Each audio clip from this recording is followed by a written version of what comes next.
1 ਜੂਨ ਨੂੰ ਗੋਲੀ ਚੱਲੀ ਜੀ। ਅਸੀਂ ਜਿਵੇਂ ਕਮਰੇ 'ਚ ਸੀਗੇ, ਆਪਣੇ ਕਮਰੇ 'ਚ। ਜਦੋਂ ਮੇਰੇ ਮਦਰ ਨੇ ਕਿਹਾ ਵੀ ਤੁਸੀਂ ਕਿੱਥੇ ਜਾਣਾ, ਤੇ ਕਹਿੰਦੇ ਵੀ ਮੈਂ ਸ਼ਹੀਦ ਹੋ ਜਾਣਾ, ਅਸੀਂ ਸ਼ਹੀਦ ਹੋ ਜਾਣਾ। ਇੱਕ ਜਣਾ ਆ ਕੇ ਕਹਿੰਦਾ ਸੀ ਵੀ ਭਾਈ ਸਾਹਿਬ ਹੈਗੇ ਆ, ਦੂਜਾ ਕਹਿੰਦਾ ਸੀ ਨਹੀਂ ਉਹਨਾਂ ਦੀ ਡੈੱਡ ਬੋਡੀ ਦਾ ਸੰਸਕਾਰ ਕਰਤਾ, ਤੀਜਾ ਕਹਿੰਦਾ ਸੀ ਨਹੀਂ ਉਹ ਪਾਕਿਸਤਾਨ ਚਲ ਗਿਆ। ਤੁਸੀਂ ਮੰਨੋਗੇ ਕਿ ਅਸੀਂ 3-4 ਮਹੀਨੇ ਉਡੀਕਦੇ ਹੀ ਰਹੇ। ਦੇਖੋ ਮੈਂ ਆਪਣੇ ਬਾਪ ਨੂੰ ਜੂਨ 1984 ਚ ਸ਼ਹੀਦ ਹੋ ਗਏ, ਮੰਨ ਲਿਆ, ਜਰ ਲਿਆ, ਜੀ ਨਹੀਂ ਕਰਦਾ ਮਰਨ ਨੂੰ। ਉਹ ਰੋਣ ਲੱਗ ਗਿਆ, ਕਹਿੰਦਾ ਮੇਰਾ ਨਹੀਂ ਜੀ ਕਰਦਾ। ਕਹਿੰਦੇ ਪਰਿਵਾਰ ਦੀ ਯਾਦ ਆਉਂਦੀ ਆ? ਹਾਂਜੀ, ਕਹਿੰਦਾ ਪਰਿਵਾਰ ਦੀ ਯਾਦ ਆਉਂਦੀ, ਮਰਨ ਨੂੰ ਜੀ ਨਹੀਂ ਕਰਦਾ। ਕਹਿੰਦੇ ਕੋਈ ਗੱਲ ਨਹੀਂ, ਕਹਿੰਦੇ ਜੇ ਕਹਿੰਦੇ ਤੇਰਾ ਮਰਨ ਨੂੰ ਜੀ ਨਹੀਂ ਨਾ ਕਰਦਾ ਤੇ ਤੈਨੂੰ ਮਰਨ ਵੀ ਨਹੀਂ ਦਿੰਦੇ। ਸੰਤ ਜਰਨੈਲ ਸਿੰਘ ਐਂਡ ਤੱਕ ਕਹਿੰਦੇ ਰਹੇ ਭਾਈ ਅਮਰੀਕ ਸਿੰਘ ਨੂੰ ਵੀ ਤੂੰ ਨਿਕਲ ਜਾ, ਨੁਕਸਾਨ ਬਹੁਤ ਹੋ ਜਾਣਾ, ਤੇ ਜਾ ਕੇ ਤੁਸੀਂ ਬਾਹਰ ਚਲੇ ਜਾਓ, ਤੁਸੀਂ ਜਾ ਕੇ ਤੇ ਕੌਮ ਦੀ ਵਾਗਡੋਰ ਸੰਭਾਲ ਲਿਓ ਸਾਡੇ ਤੋਂ ਬਾਅਦ। ਗੋਲੀ ਉਹਨਾਂ ਚਿਰ ਮਾਰਨੀ ਨਹੀਂ, ਕਿਉਂਕਿ ਸਾਡੇ ਕੋਲ ਹੈ ਕਿੰਨੀਆਂ ਕੁ ਸੀ, ਥੋੜਾ ਜਿਹਾ ਤੇ ਅਸਲਾ ਸੀ। ਤੇ ਸੰਤਾਂ ਦੀ ਜਨਰਲ ਸ਼ਬੇਗ ਸਿੰਘ ਦੀ ਜਿਹੜਾ ਇਹ ਸਾਰੀ ਮੋਰਚਾਬੰਦੀ ਕੀਤੀ ਸੀ, ਉਹਨਾਂ ਨੂੰ ਇਹ ਸੀ ਗੋਲੀ ਉਦੋਂ ਚਲਾਉਣੀ ਹੈ ਜਦੋਂ ਇੱਕ ਗੋਲੀ 'ਚ 3 ਬੰਦੇ ਆਉਣ, ਘੱਟੋ ਘੱਟ ਵਿੱਚ 2 ਤਾਂ ਮਰਨ ਹੀ ਮਰਨਾ। ਪਰ ਮੈਂ ਆਪਣੇ ਮਦਰ ਦੀ ਸ਼ਹਾਦਤ ਨੂੰ ਨਹੀਂ ਭੁੱਲ ਸਕਦੀ, ਉਹ ਰੋਜ਼ ਸ਼ਹੀਦ ਹੋਏ। ਤੇ ਤੂੰ ਮੇਰੇ ਤੇ ਪਰਉਪਕਾਰ ਕਰ, ਮੇਰੀ ਅਰਦਾਸ ਕਰ ਵੀ ਜਿਹੜੀ ਗੋਲੀ ਨਾ ਇਹ ਮੇਰੇ ਸੀਨੇ 'ਚ ਲੱਗੇ, ਕਿਤੇ ਗਲੀ 'ਚ ਨਾ ਡਿੱਗੇ ਹੋਈਏ। ਜੇ ਹੁਣ ਸੰਘਰਸ਼ ਕਰਨਾ ਹੀ ਹੈ ਤੇ ਗੁਰੂ ਰਾਮਦਾਸ ਤੇ ਗੁਰੂ ਹਰਗੋਬਿੰਦ ਸਾਹਿਬ ਜੀ ਦੇ ਚਰਨਾਂ ਵਿੱਚ ਡਿੱਗੀਏ, ਮੇਰੀ ਇਹ ਤਮੰਨਾ ਹੈ। ਤੇ ਕਹਿੰਦੇ ਮੇਰਾ ਜੀ ਕਰਦਾ ਮੈਂ ਵਾਰ-ਵਾਰ ਜਨਮ ਲਵਾਂ, ਜਿੰਨਾ ਚਿਰ ਕੌਮ ਆਜ਼ਾਦ ਨਹੀਂ ਹੋ ਜਾਂਦੀ ਮੈਂ ਵਾਰ-ਵਾਰ ਜਨਮ ਲਵਾਂ ਤੇ ਵਾਰ-ਵਾਰ ਸ਼ਹੀਦ ਹੋਵਾਂ। ਕਹਿੰਦੇ ਠੀਕ ਹੈ, ਜੇ ਸੰਤ ਕਰਤਾਰ ਸਿੰਘ ਦੇ ਪਰਿਵਾਰ ਦੀ ਮਹਾਰਾਜ ਨੇ ਜੜ ਲਾਉਣੀ ਹੋਈ ਗੁਰੂ ਰਾਮਦਾਸ ਨੇ, ਤੇ ਤੁਸੀਂ ਬਚ ਜਾਓਗੇ। ਫਿਰ ਉਹਨਾਂ ਨੇ ਜਿਵੇਂ ਉਹ ਟਾਈਮ ਕੱਢਿਆ, ਬਹੁਤ ਔਖਾ ਦੱਸੋ ਨਾ। ਅਰਦਾਸ ਕੀਤੀ ਕਲਗੀਆਂ ਵਾਲੇ ਸੱਚੇ ਪਾਤਸ਼ਾਹ, ਤੂੰ ਤਾਂ ਸਾਡੇ ਤੇ ਬੜੀ ਕਿਰਪਾ ਕੀਤੀ ਹੈ, ਤੂੰ ਆਪਣੇ 4 ਪੁੱਤ ਸਾਡੇ ਤੋਂ ਵਾਰਤੇ।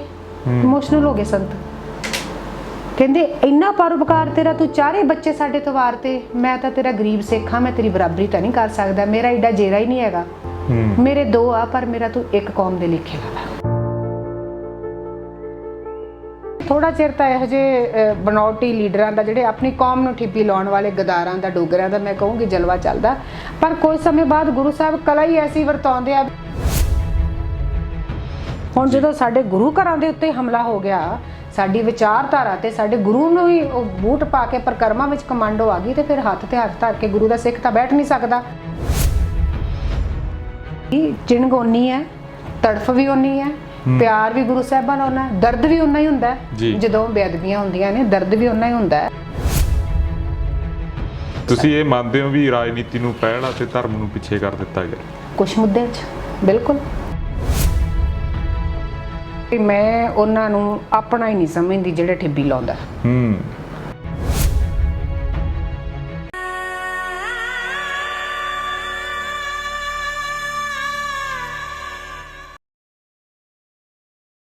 ਸਤਿ ਸ਼੍ਰੀ ਅਕਾਲ ਜੀ, ਤੁਸੀਂ ਦੇਖ ਰਹੇ ਹੋ ਆਰਐਮਬੀ ਟੈਲੀਵਿਜ਼ਨ। ਮੈਂ ਰਤਨਦੀਪ ਸਿੰਘ ਧਾਲੀਵਾਲ ਇੱਕ ਵਾਰ ਫਿਰ ਹਾਜ਼ਰ ਹੋਏ ਹਾਂ ਇੱਕ ਅਣਸੁਣੀ ਕਹਾਣੀ ਦੇ ਵਿੱਚ, ਅੱਲੇ ਜ਼ਖਮ ਦੇ ਵਿੱਚ ਇੱਕ ਹੋਰ ਨਵੀਂ ਕਹਾਣੀ ਲੈ ਕੇ।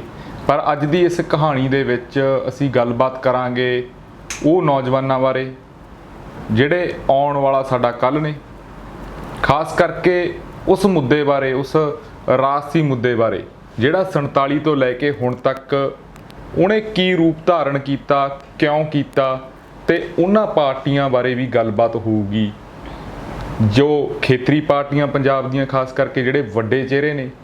ਕੀ ਪੰਜਾਬ ਦੇ ਜਿਹੜੇ ਮੁੱਦੇ ਨੇ, ਕੀ ਪੰਜਾਬ ਦਾ ਜਿਹੜਾ ਚੰਡੀਗੜ੍ਹ ਆ, ਕੀ ਜਿਹੜਾ ਪੰਜਾਬ ਦਾ ਪਾਣੀ ਆ, ਜਾਂ ਪੰਜਾਬ ਦੇ ਹੋਰ ਬੜੇ ਸਾਰੇ ਮੁੱਦੇ ਨੇ, ਕੀ ਉਹ ਪੰਜਾਬ ਦੇ ਮੁੱਦੇ ਸੋਲਵ ਹੋ ਰਹੇ ਨੇ, ਸੁਲਝ ਰਹੇ ਨੇ?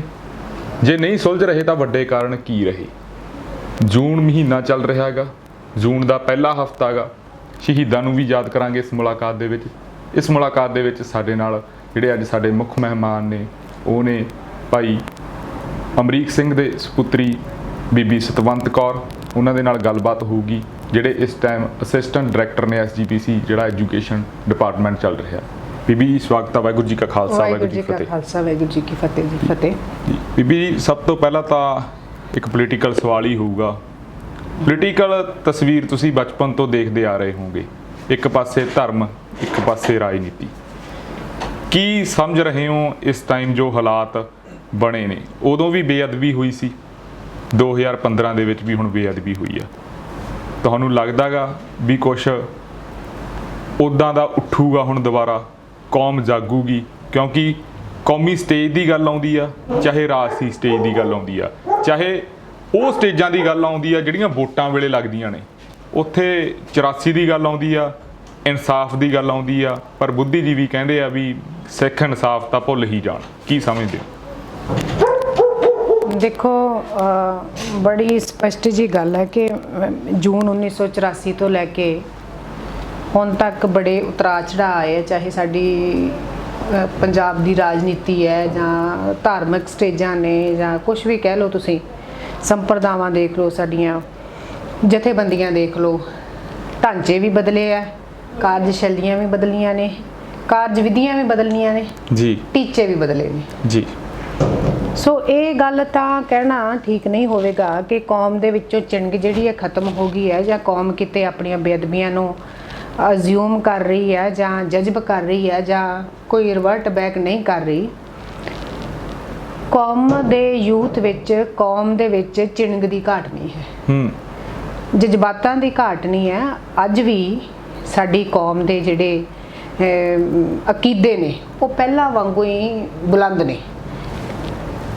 ਕੌਮ ਬਹੁਤ ਕੁਛ, ਬੱਚੇ ਜਿਹੜੇ ਨੇ, ਸਾਡਾ ਯੂਥ ਹੈ ਜਾਂ ਸਾਡੇ ਕੌਮੀ ਪਰਵਾਨੇ ਨੇ, ਜਿਹੜੇ ਪੰਥ ਪ੍ਰਸਤ ਲੋਕ ਨੇ, ਜਿਨ੍ਹਾਂ ਦੇ ਅੰਦਰ ਕੋਈ ਨਾ ਕੋਈ ਚਿੰਗ ਹੈ ਜੀ, ਉਹ ਹਜੇ ਵੀ ਕੌਮ ਲਈ ਦਰਦ ਜਿਹੜਾ ਉਹ ਰੱਖਦੇ ਨੇ, ਔਰ ਉਸ ਚੀਜ਼ ਨੂੰ, ਉਹ ਆਪਣੇ ਦਰਦ ਨੂੰ ਗਾਹੇ ਬਗਾਹੇ ਸਮੇਂ-ਸਮੇਂ ਤੇ ਜ਼ਾਹਰ ਵੀ ਕਰਦੇ ਨੇ ਜੀ। ਪਰ ਕਿਉਂਕਿ ਹਜੇ ਬਹੁਤਾ ਸਮਾਂ ਨਹੀਂ ਹੋਇਆ ਸਾਨੂੰ, ਵੱਡੇ ਘੱਲੂਘਾਰਾ, ਛੋਟਾ ਘੱਲੂਘਾਰੇ, ਵੱਖ-ਵੱਖ ਕੌਮ ਤੇ ਕਿੰਨੀਆਂ ਹਨੇਰੀਆਂ ਝੁੱਲੀਆਂ ਜੀ, ਇੰਨੀਆਂ ਸੱਟਾਂ ਖਾਣ ਦੇ ਬਾਵਜੂਦ ਹੁਣ ਤੁਸੀਂ ਦੇਖੋ 1984 ਤੋਂ ਬਾਅਦ, 1984 ਵਿੱਚ ਤਾਂ ਜੋ ਹੋਇਆ ਉਹ ਸਾਡੇ ਸਾਰਿਆਂ ਦੇ ਸਾਹਮਣੇ ਆ ਬਈ ਸਾਡੀ ਇੱਕ ਕਰੀਮ ਜਿਹੜੀ ਸੀ ਸਿੱਖਾਂ ਦੀ ਚੁਣ ਕੇ ਸ਼ਹਾਦਤ ਪਾ ਗਈ, ਸ਼ਹੀਦੀਆਂ ਹੋ ਗਈਆਂ। ਇੱਕ ਵਾਰੀ ਐਂ ਲੱਗਦਾ ਸੀਗਾ ਵੀ ਅਸੀਂ ਸ਼ਾਇਦ ਧਰਾਤਲ ਤੇ ਆ ਗਏ ਆ ਜਾਂ ਬਹੁਤ ਕੁਝ ਖਤਮ ਹੋ ਗਿਆ ਲੱਗਦਾ ਸੀ, ਪਰ ਕਿਉਂਕਿ ਗੁਰੂ ਗੋਬਿੰਦ ਸਿੰਘ ਮਹਾਰਾਜ ਦੀ ਕੌਮ ਹੈ, ਇਹ ਖਤਮ ਹੋਣ ਵਾਲੀ ਤਾਂ ਨਹੀਂ। ਤੇ ਉਸ ਤੋਂ ਬਾਅਦ 'ਚ ਤੁਸੀਂ ਦੇਖੋ 84 ਤੋਂ ਬਾਅਦ 'ਚ 10 ਸਾਲ ਜਿਹੜਾ ਪੰਜਾਬ ਦੇ ਖੂਨ ਵਗਿਆ, ਦਰਿਆ ਵਗੇ, ਮਿੱਟੀ ਲਾਲ ਹੋਈ। ਮੈਨੂੰ ਐਂ ਲੱਗਦਾ ਕਿ ਬਹੁਤ ਸਾਲਾਂ ਬਾਅਦ ਹੁਣ ਕਿਤੇ ਮਸਾਂ ਜੇ ਜਾ ਕੇ ਯੂਥ, ਸਾਡੀ ਨਵੀਂ ਪਨੀਰੀ ਇਸ ਕਾਬਲ ਹੋਈ ਆ ਕਿ ਸਿਰ ਤੇ ਦਸਤਾਰਾਂ ਤੇ ਚਿਹਰਿਆਂ ਦੇ ਉੱਤੇ ਸਾਬਤ ਸੂਰਤ ਚਿਹਰੇ ਸਾਹਮਣੇ ਆਉਣ ਲੱਗੇ ਆ, ਬੱਚੇ ਅੱਗੇ ਵਧਣ ਲੱਗੇ ਆ, ਪੜ੍ਹ ਲਿਖ ਗਏ ਆ, ਔਰ ਪੜ੍ਹ ਲਿਖ ਵੀ ਗਏ ਆ, ਔਰ ਦੂਸਰੇ ਚੇਤਨ ਵੀ ਹੋਏ ਆ, ਸੁਚੇਤ ਵੀ ਹੋਏ ਆ। ਸੋਸ਼ਲ ਮੀਡੀਆ ਨੇ ਆਪਣਾ ਬੜਾ ਪਾਰਟ ਪਲੇ ਕੀਤਾ ਇਸ ਚੀਜ਼ ਦੇ ਵਿੱਚ ਜੀ। ਬਟ ਓਨਲੀ ਚਿੰਗ ਓਨੀ ਹੈ, ਤੜਫ ਵੀ ਓਨੀ ਹੈ, ਪਿਆਰ ਵੀ ਗੁਰੂ ਸਾਹਿਬਾਨ ਉਹਨਾਂ, ਦਰਦ ਵੀ ਉਨਾ ਹੀ ਹੁੰਦਾ ਜਦੋਂ ਬੇਅਦਬੀਆਂ ਹੁੰਦੀਆਂ ਨੇ, ਦਰਦ ਵੀ ਉਨਾ ਹੀ ਹੁੰਦਾ ਹੈ। ਬਸ ਘਾਟ ਕਿਤੇ ਨਾ ਕਿਤੇ ਇੱਕ ਲੀਡਰਸ਼ਿਪ ਦੀ ਲੜਕਦੀ ਹੈ, ਆਗੂ ਦੀ ਘਾਟ। ਦੇਖੋ ਵਾਰ-ਵਾਰ ਇਹ ਮਹਿਸੂਸ ਹੁੰਦਾ ਹੈ ਕਿ ਸਾਡਾ ਅੱਗੇ ਲੱਗਣ ਵਾਲਾ ਜਿਹੜਾ ਆਗੂ ਆ, ਉਹ ਜਿੰਨਾ ਚਿਰ ਪੰਥ ਪ੍ਰਵਾਨਿਤ ਨਹੀਂ ਨਾ ਹੁੰਦਾ, ਉਹਨਾਂ ਚਿਰ ਕੌਮ ਵੀ ਹਜੇ ਇੱਧਰ ਉੱਧਰ ਇੱਕ ਹਿਸਾਬ ਨਾਲ ਕਹਿ ਲਓ ਵੀ searching for the true leadership, ਵੀ ਸਾਡੇ ਅੱਗੇ ਸੰਤ ਜਰਨੈਲ ਸਿੰਘ ਵਰਗਾ, ਸ਼ਹੀਦ ਭਾਈ ਅਮਰੀਕ ਸਿੰਘ ਵਰਗਾ ਕੋਈ ਇਸ ਤਰ੍ਹਾਂ ਦਾ ਲੀਡਰ ਆਵੇ ਜਿਹਦੇ ਤੇ ਅੱਖਾਂ ਮੀਟ ਕੇ ਵਿਸ਼ਵਾਸ ਕੀਤਾ ਜਾ ਸਕੇ। ਉਹ ਲੀਡਰ ਆਪ ਤਾਂ ਆਪਣਾ ਆਪਾ ਵਾਰ ਜੇ, ਪਰ ਆਪਣੀ ਕੌਮ ਦੀ ਗਲੋਰੀ ਜਿਹੜੀ ਆ ਉਹਨੂੰ ਹਾਈਟਸ ਤੇ ਲੈ ਕੇ ਜਾਵੇ। ਸੋ ਅੱਜ ਦੇ ਦੌਰ ਦੇ ਵਿੱਚ ਇਹੀ ਹੈ ਕਿ we are still searching for the true leader, ਇੱਕ ਸੱਚੇ ਸੁੱਚੇ ਪੰਥ ਪ੍ਰਸਤ ਨਿਸਵਾਰਥ ਸਰਬ ਪ੍ਰਵਾਨਿਤ ਲੀਡਰ ਦੀ ਜਿਹੜੀ ਆ ਉਹ ਭਾਲ ਜਾਰੀ ਹੈ ਜੀ। ਬਗਰਾੜੀ ਮੋਰਚਾ ਲੱਗਦਾ, ਬਗਰਾੜੀ ਮੋਰਚੇ ਦੇ ਵਿੱਚ ਜਿਹੜੀ ਤੁਸੀਂ ਗੱਲ ਕਹੀ ਉਹ ਲੋਕਾਂ ਨੇ ਇਨ ਬਿਨ ਸਮਝੀ, ਲੋਕ ਗਏ, ਇਕੱਠ ਹੋਇਆ, ਭਾਰੀ ਇਕੱਠ ਹੋਇਆ, ਪਰ ਉਹੀ ਗੱਲ ਆ ਕੇ ਖੜ ਜਾਂਦੀ ਆ, ਫੁੱਲ ਸਟਾਪ ਉੱਥੇ ਲੱਗ ਜਾਂਦਾ ਵੀ ਆਗੂ ਤੇ ਆ ਕੇ ਪੈ ਜਾਂਦਾ ਵੀ ਆਗੂ ਕੌਣ ਹੋਊਗਾ। ਤੁਸੀਂ ਸਮਝਦੇ ਹੋ ਵੀ ਜਿਹੜੀਆਂ ਸਿੱਖ ਜਥੇਬੰਦੀਆਂ ਉਹਨਾਂ ਦਾ ਰੋਲ ਕਿਹੋ ਜਿਹਾ ਰਿਹਾ, ਖਾਸ ਕਰਕੇ ਜਿਹੜਾ ਦਹਾਕਾ ਚੱਲ ਰਿਹਾ, ਪਿਛਲਾ ਦਹਾਕਾ ਗਾ ਜੇ ਅਸੀਂ ਬਾਹਲਾ ਪਿੱਛੇ ਵੀ ਨਾ ਜਾਈਏ, ਪਿਛਲੇ ਦਹਾਕਿਆਂ ਦੀ ਵੀ ਆਪਾਂ ਗੱਲ ਕਰਾਂਗੇ, ਪਰ ਹੁਣ ਤੁਹਾਨੂੰ ਲੱਗਦਾ ਵੀ ਸਿੱਖ ਜਥੇਬੰਦੀਆਂ ਦਾ ਰੋਲ ਉਹ ਨਹੀਂ ਰਿਹਾ, ਜਾਂ ਲੋਕਾਂ ਦੇ ਵਿੱਚ ਸਿੱਖ ਜਥੇਬੰਦੀਆਂ ਦੇ ਜਿਹੜੇ ਨੁਮਾਇੰਦੇ ਨੇ, ਵੱਡੇ ਚਿਹਰੇ ਨੇ, ਕੀ ਖੂਨ ਦੇ ਵਿੱਚ ਉਹ ਚੀਜ਼ ਮੁੱਕ ਚੁੱਕੀ ਆ, ਸਿਰਫ ਲਾਲਚ? ਦੇਖੋ, ਸਿੱਖ ਜਥੇਬੰਦੀਆਂ ਆਪਣਾ ਪਾਰਟ ਪਲੇ ਕਰ ਰਹੀਆਂ ਨੇ, ਜਿਸ ਤਰ੍ਹਾਂ ਦੀ ਵੀ ਉਹਨਾਂ ਦੀ ਬਣਤਰ ਹੈ, ਐਡਮਿਨਿਸਟ੍ਰੇਸ਼ਨ ਹੈ, ਜਾਂ ਜੋ ਵੀ ਉਹਨਾਂ ਦਾ ਪ੍ਰੋਟੋਕਾਲ ਹੈ, ਉਹਦੇ ਅਕੋਰਡਿੰਗ ਆਪੋ ਆਪਣਾ ਉਹ ਵੱਖੋ ਵੱਖਰੇ ਸਟੇਜਾਂ ਤੋਂ ਆਪੋ ਆਪਣੀ ਤੂਤੀ ਮੈਂ ਕਹਿ ਰਹੀ ਵੀ ਵਜਾ ਰਹੀਆਂ ਨੇ, ਕੋਸ਼ਿਸ਼ ਕਰ ਰਹੀਆਂ ਨੇ, ਆਪਣਾ ਰਾਗ ਅਲਾਪ ਰਹੀਆਂ ਨੇ, ਹਨਾ ਜੀ। ਪਰ ਮੁੱਕਦੀ ਗੱਲ ਤਾਂ ਇਹ ਹੈ ਕਿ ਅਸੀਂ ਸੱਟਾਂ ਹੀ ਇੰਨੀਆਂ ਖਾ ਲਈਆਂ, ਸਾਡੇ ਯੂਥ ਨੇ, ਸਾਡੀ ਕੌਮ ਨੇ, ਸਾਡੀ ਲੀਡਰਸ਼ਿਪ ਨੇ ਸੱਟਾਂ ਇੰਨੀਆਂ ਖਾ ਲਈਆਂ, ਸਾਡੇ ਲੋਕਾਂ ਨੇ ਸੱਟਾਂ ਇੰਨੀਆਂ ਕੋ ਖਾ ਲਈਆਂ ਨੇ ਜੀ, ਹੁਣ ਉਹ ਅੱਖਾਂ ਮੀਟ ਕੇ ਵਿਸ਼ਵਾਸ ਨਹੀਂ ਕਿਤੇ ਕਰ ਪਾ ਰਹੇ। ਤੇ ਮੈਨੂੰ ਐਂ ਲੱਗਦਾ ਵੀ ਉਹ ਕਰਨ ਵੀ ਕਿਉਂ, ਹਨਾ? ਅਸੀਂ ਵਾਰ-ਵਾਰ ਉਹਨਾਂ ਨੂੰ ਗੁੰਮਰਾਹ ਕਰ ਰਹੇ ਹਾਂ, ਵਾਰ-ਵਾਰ ਬੱਚਿਆਂ ਨੂੰ ਅੱਗੇ ਲਿਆ ਕੇ ਬੱਚੇ ਅੱਗੇ ਆਉਂਦੇ ਆ, ਪੂਰਾ ਐ ਭਖਦਾ ਆ ਸੰਘਰਸ਼, ਅੱਗੇ ਆਉਂਦਾ ਆ, ਫਿਰ ਕਿਤੇ ਨਾ ਕਿਤੇ ਇਹੋ ਜਿਹੀ ਕੋਈ ਨਾ ਕੋਈ ਗੱਲਬਾਤ ਨਿਕਲ ਆਉਂਦੀ ਕਿ ਸਾਨੂੰ ਹਤਾਸ਼ ਹੋ ਕੇ ਉੱਠ ਕੇ ਘਰਾਂ ਨੂੰ ਜਾਣਾ ਪੈਂਦਾ, ਹੱਥ ਪੱਲੇ ਕੁਛ ਨਹੀਂ ਆਉਂਦਾ। ਸੋ ਮੈਂ ਵਾਰ-ਵਾਰ ਉਹੀ ਕਹਿੰਦੀ ਆ ਵੀ ਮੈਂ ਕਹਿੰਦੀ ਲੀਡਰਸ਼ਿਪ ਭਾਵੇਂ 10 ਦੀਆਂ 100 ਹੋ ਜਾਣ, 50 ਹੋ ਜਾਣ, 100 ਹੋ ਜਾਣ, ਪਰ ਘੱਟੋ ਘੱਟ ਸਾਰੀਆਂ ਆਪਣੀਆਂ ਜੜ੍ਹਾਂ ਨਾਲ ਜੁੜੀਆਂ ਰਹਿਣ, ਬ੍ਰਾਂਚਿਸ ਵੱਖਰੀਆਂ ਹੋਣ, ਪਰ ਮੁੱਦੇ ਤਾਂ ਸਾਡੇ ਸੇਮ ਨੇ, ਧਰਾਤਲ ਸੇਮ ਰਹਿਣਾ ਚਾਹੀਦਾ ਹੈ। ਸਾਨੂੰ ਇਹਨਾਂ ਨੂੰ ਸਾਰੀਆਂ ਧਿਰਾਂ ਨੂੰ ਜੋ ਵੀ ਹੈ, ਇਨਕਲੂਡਿੰਗ ਅਸ, ਸਾਰੀ ਕੌਮ ਨੂੰ ਇੱਕ ਪਲੇਟਫਾਰਮ ਥੱਲੇ ਸ਼੍ਰੀ ਅਕਾਲ ਤਖਤ ਸਾਹਿਬ ਦੇ ਨਾਲ ਜੁੜ ਕੇ ਇੱਕ ਪਲੇਟਫਾਰਮ ਤੇ ਇਕੱਠੇ ਹੋ ਕੇ ਆਤਮ ਚਿੰਤਨ ਕਰਨਾ ਚਾਹੀਦਾ ਹੈ ਵੀ ਕਿਹੜੀਆਂ ਕਮੀਆਂ ਸੀ ਜਿਹਦਾ ਕਰਕੇ ਸਾਡਾ ਨੁਕਸਾਨ ਹੋਇਆ, ਤੇ ਹੁਣ ਅਸੀਂ ਅੱਗੋਂ ਕਿੰਨਾ ਕੁ ਗਵਾਉਣਾ। ਹੁਣ ਸਾਡੇ ਕੋਲ ਗਵਾਉਣ ਨੂੰ ਕੁਝ ਬਚਿਆ ਨਹੀਂ। ਸਾਡੀ ਨੌਜਵਾਨ ਪੀੜ੍ਹੀ ਹੈ, ਇਹਦੇ ਮੈਨੂੰ ਐਂ ਲੱਗਦਾ ਹੁੰਦਾ ਕਿ ਜਿਹੜੀ ਅਜੋਕੀ ਲੜਾਈ ਹੈ ਨਾ, ਇਹ ਹੁਣ ਹਥਿਆਰਾਂ ਦੀ ਲੜਾਈ ਨਹੀਂ ਹੈ ਜਿਹੜੀ ਅਸੀਂ ਪਹਿਲਾਂ ਲੜੀ ਹੈ ਜੀ। ਹੁਣ ਲੜਾਈ ਜਿਹੜੀ ਹੈ ਨਾ, ਇਹ ਵਿਚਾਰਾਂ ਦੀ ਹੈ। ਸਾਡੀ ਵਿਚਾਰਧਾਰਾ ਨੂੰ ਖਤਮ ਕਰਨ ਦਾ ਯਤਨ ਕੀਤਾ ਜਾ ਰਿਹਾ। ਤੁਸੀਂ ਦੇਖੋ ਵੀ ਹੁਣ ਹਮਲੇ ਜਿਹੜੇ ਨੇ ਨਾ, 84 ਵਿੱਚ ਸਾਨੂੰ ਪਤਾ ਸੀ ਦੁਸ਼ਮਣ ਸਾਹਮਣੇ ਆ, ਸਾਡੇ ਤੇ ਟੈਂਕ ਚੜ੍ਹ ਕੇ ਆ ਗਏ, ਗੋਲੀਆਂ ਚੱਲਣਗੀਆਂ, ਤੋਹਫਾਂ ਵੀ ਆਉਣਗੀਆਂ, ਹੈਲੀਕਾਪਟਰ ਵੀ ਆਏ, ਵੱਡੀਆਂ ਵੱਡੀਆਂ ਜਿਹੜੇ ਚੁਣਿੰਦਾ ਕਮਾਂਡੋ ਸੀਗੇ ਸੈਂਟਰ ਸਰਕਾਰ ਦੇ, ਉਹ ਸਾਨੂੰ ਮਾਰਨਾ ਹੈ, ਸਾਨੂੰ ਪਤਾ ਸੀ ਗੋਲੀ ਸਾਹਮਣੇ ਆਉਂਦੀ, ਅਸੀਂ ਆਤਮ ਰੱਖਿਆ ਲਈ ਹਥਿਆਰ ਚੱਕੇ, ਅਸੀਂ ਤਾਂ ਚੜ੍ਹ ਕੇ ਨਹੀਂ ਸੀ ਗਏ ਕਿਤੇ ਵੀ। ਹੁਣ ਜਦੋਂ ਸਾਡੇ ਗੁਰੂ ਘਰਾਂ ਦੇ ਉੱਤੇ ਹਮਲਾ ਹੋ ਗਿਆ, ਸਾਡੀ ਵਿਚਾਰਧਾਰਾ ਤੇ ਸਾਡੇ ਗੁਰੂ ਨੂੰ ਵੀ ਉਹ ਬੂਟ ਪਾ ਕੇ ਪਰਕਰਮਾ ਵਿੱਚ ਕਮਾਂਡੋ ਆ ਗਈ, ਤੇ ਫਿਰ ਹੱਥ ਤੇ ਹੱਥ ਧਰ ਕੇ ਗੁਰੂ ਦਾ ਸਿੱਖ ਤਾਂ ਬੈਠ ਨਹੀਂ ਸਕਦਾ। ਅਸੀਂ ਆਤਮ ਰੱਖਿਆ ਲਈ ਹਥਿਆਰ ਚੱਕੇ ਜੀ, ਅਸੀਂ ਹਥਿਆਰ ਚੱਕੇ, ਅਸੀਂ ਲੜੇ। ਪਰ ਤਰਾਸਦੀ ਇਸ ਗੱਲ ਦੀ ਹੈ ਕਿ ਅੱਜ ਦੇ ਦੌਰ ਦੇ ਵਿੱਚ ਸਾਨੂੰ ਇਹ ਪਤਾ ਨਹੀਂ ਕਿ ਸਾਡਾ ਦੁਸ਼ਮਣ ਕੌਣ ਹੈ। ਸੋ ਇਸ ਸਮੇਂ ਦੀ ਸਭ ਤੋਂ ਵੱਡੀ ਲੋੜ ਇਹ ਦੇਖਣ ਦੀ ਹੈ ਕਿ ਕਿਹੜੀ ਪਾਰਟੀ ਜਾਂ ਕੌਣ ਸੁਹਿਰਦਤਾ ਦੇ ਨਾਲ, ਕੌਮੀ ਪਿਆਰ ਦੇ ਨਾਲ, ਨਿਸਵਾਰਥ ਹੋ ਕੇ ਕੌਮ ਲਈ ਹੋਕਾ ਦੇ ਰਿਹਾ। ਉਹਦੇ ਨਾਲ ਸੈਲਫ ਚਿੰਤਨ ਕਰਕੇ, ਸੈਲਫ ਐਨਾਲਿਸਿਸ ਕਰਕੇ ਇਹ ਦੇਖਣ ਦੀ ਲੋੜ ਹੈ ਕਿ ਅਸੀਂ ਕਿੰਨਾ ਗਵਾ ਲਿਆ ਤੇ ਹੋਰ ਕਿੰਨਾ ਕੁ ਗਵਾਉਣਾ ਚਾਹੁੰਦੇ ਹਾਂ, ਕੀ ਗਵਾ ਸਕਦੇ ਹਾਂ ਅਸੀਂ। ਹੋਰ ਗਵਾਉਣ ਦੀ ਜਿਹੜੀ ਸਾਡੀ ਸ਼ਮਤਾ ਸੀ, ਮੈਨੂੰ ਲੱਗਦਾ ਵੀ ਉਹ ਹੁਣ ਖਤਮ ਹੋ ਚੁੱਕੀ ਹੈ। ਸਾਨੂੰ ਵਿਚਾਰਾਂ ਦਾ ਜਿਹੜਾ ਸਾਡਾ ਘਾਣ ਹੋ ਰਿਹਾ, ਸਾਡੀ ਮਰਜ਼ਾਦਾ ਤੇ ਹਮਲੇ ਹੋ ਰਿਹਾ, ਸਾਨੂੰ ਤਰਕ ਦਾ ਜਵਾਬ ਤਰਕ ਨਾਲ ਹੀ ਦੇਣ ਦਾ ਸਮਾਂ ਆ ਗਿਆ ਜੀ। ਸੋ ਇਸ ਤਰ੍ਹਾਂ ਦੀ ਨੀਤੀ ਸਾਨੂੰ ਸਾਰੀਆਂ ਪਾਰਟੀਆਂ ਨੂੰ ਜਿਹੜੀ ਅਪਣਾਉਣੀ ਚਾਹੀਦੀ, ਜਿਹਦੀ ਬੜੀ ਵੱਡੀ ਮੈਂ ਸਮਝਦੀ ਘਾਟ ਹੈ। ਆਪੋ ਆਪਣੀ ਤੂਤੀ ਤਾਂ ਅਸੀਂ ਵਜਾ ਰਹੇ ਹਾਂ, ਕੋਈ ਮੁੱਦਾ ਫੜ ਰਿਹਾ, ਕੋਈ ਮੁੱਦਾ, ਨੋ ਡਾਊਟ ਦੇ ਆਰ ਆਪਣਾ ਆਪ ਕਰੀ ਜਾਣ ਦਿਓ ਜੋ ਉਹਨਾਂ ਦੀ ਸੋਚ ਦੇ ਮੁਤਾਬਕ ਆ। ਪਰ ਜਿੱਥੇ ਕੌਮ ਦੀ ਗੱਲ ਆਉਂਦੀ ਹੈ, ਜਿੰਨਾ ਚਿਰ ਅਸੀਂ ਸੈਲਫ ਐਨਾਲਿਸਿਸ ਨਾ ਕੀਤਾ, ਸਿਰ ਜੋੜ ਕੇ ਨਾ ਬੈਠੇ, ਮੈਨੂੰ ਲੱਗਦਾ ਹੈ ਵੀ ਕੌਮ ਦੀ ਜਿਹੜੀ ਸਥਿਤੀ ਹੈ ਨਾ, ਇਹ ਬੇੜੀ ਕੌਮ ਦੀ ਮੰਝਧਾਰ ਵਿੱਚ ਫਸੀ ਰਹੇਗੀ।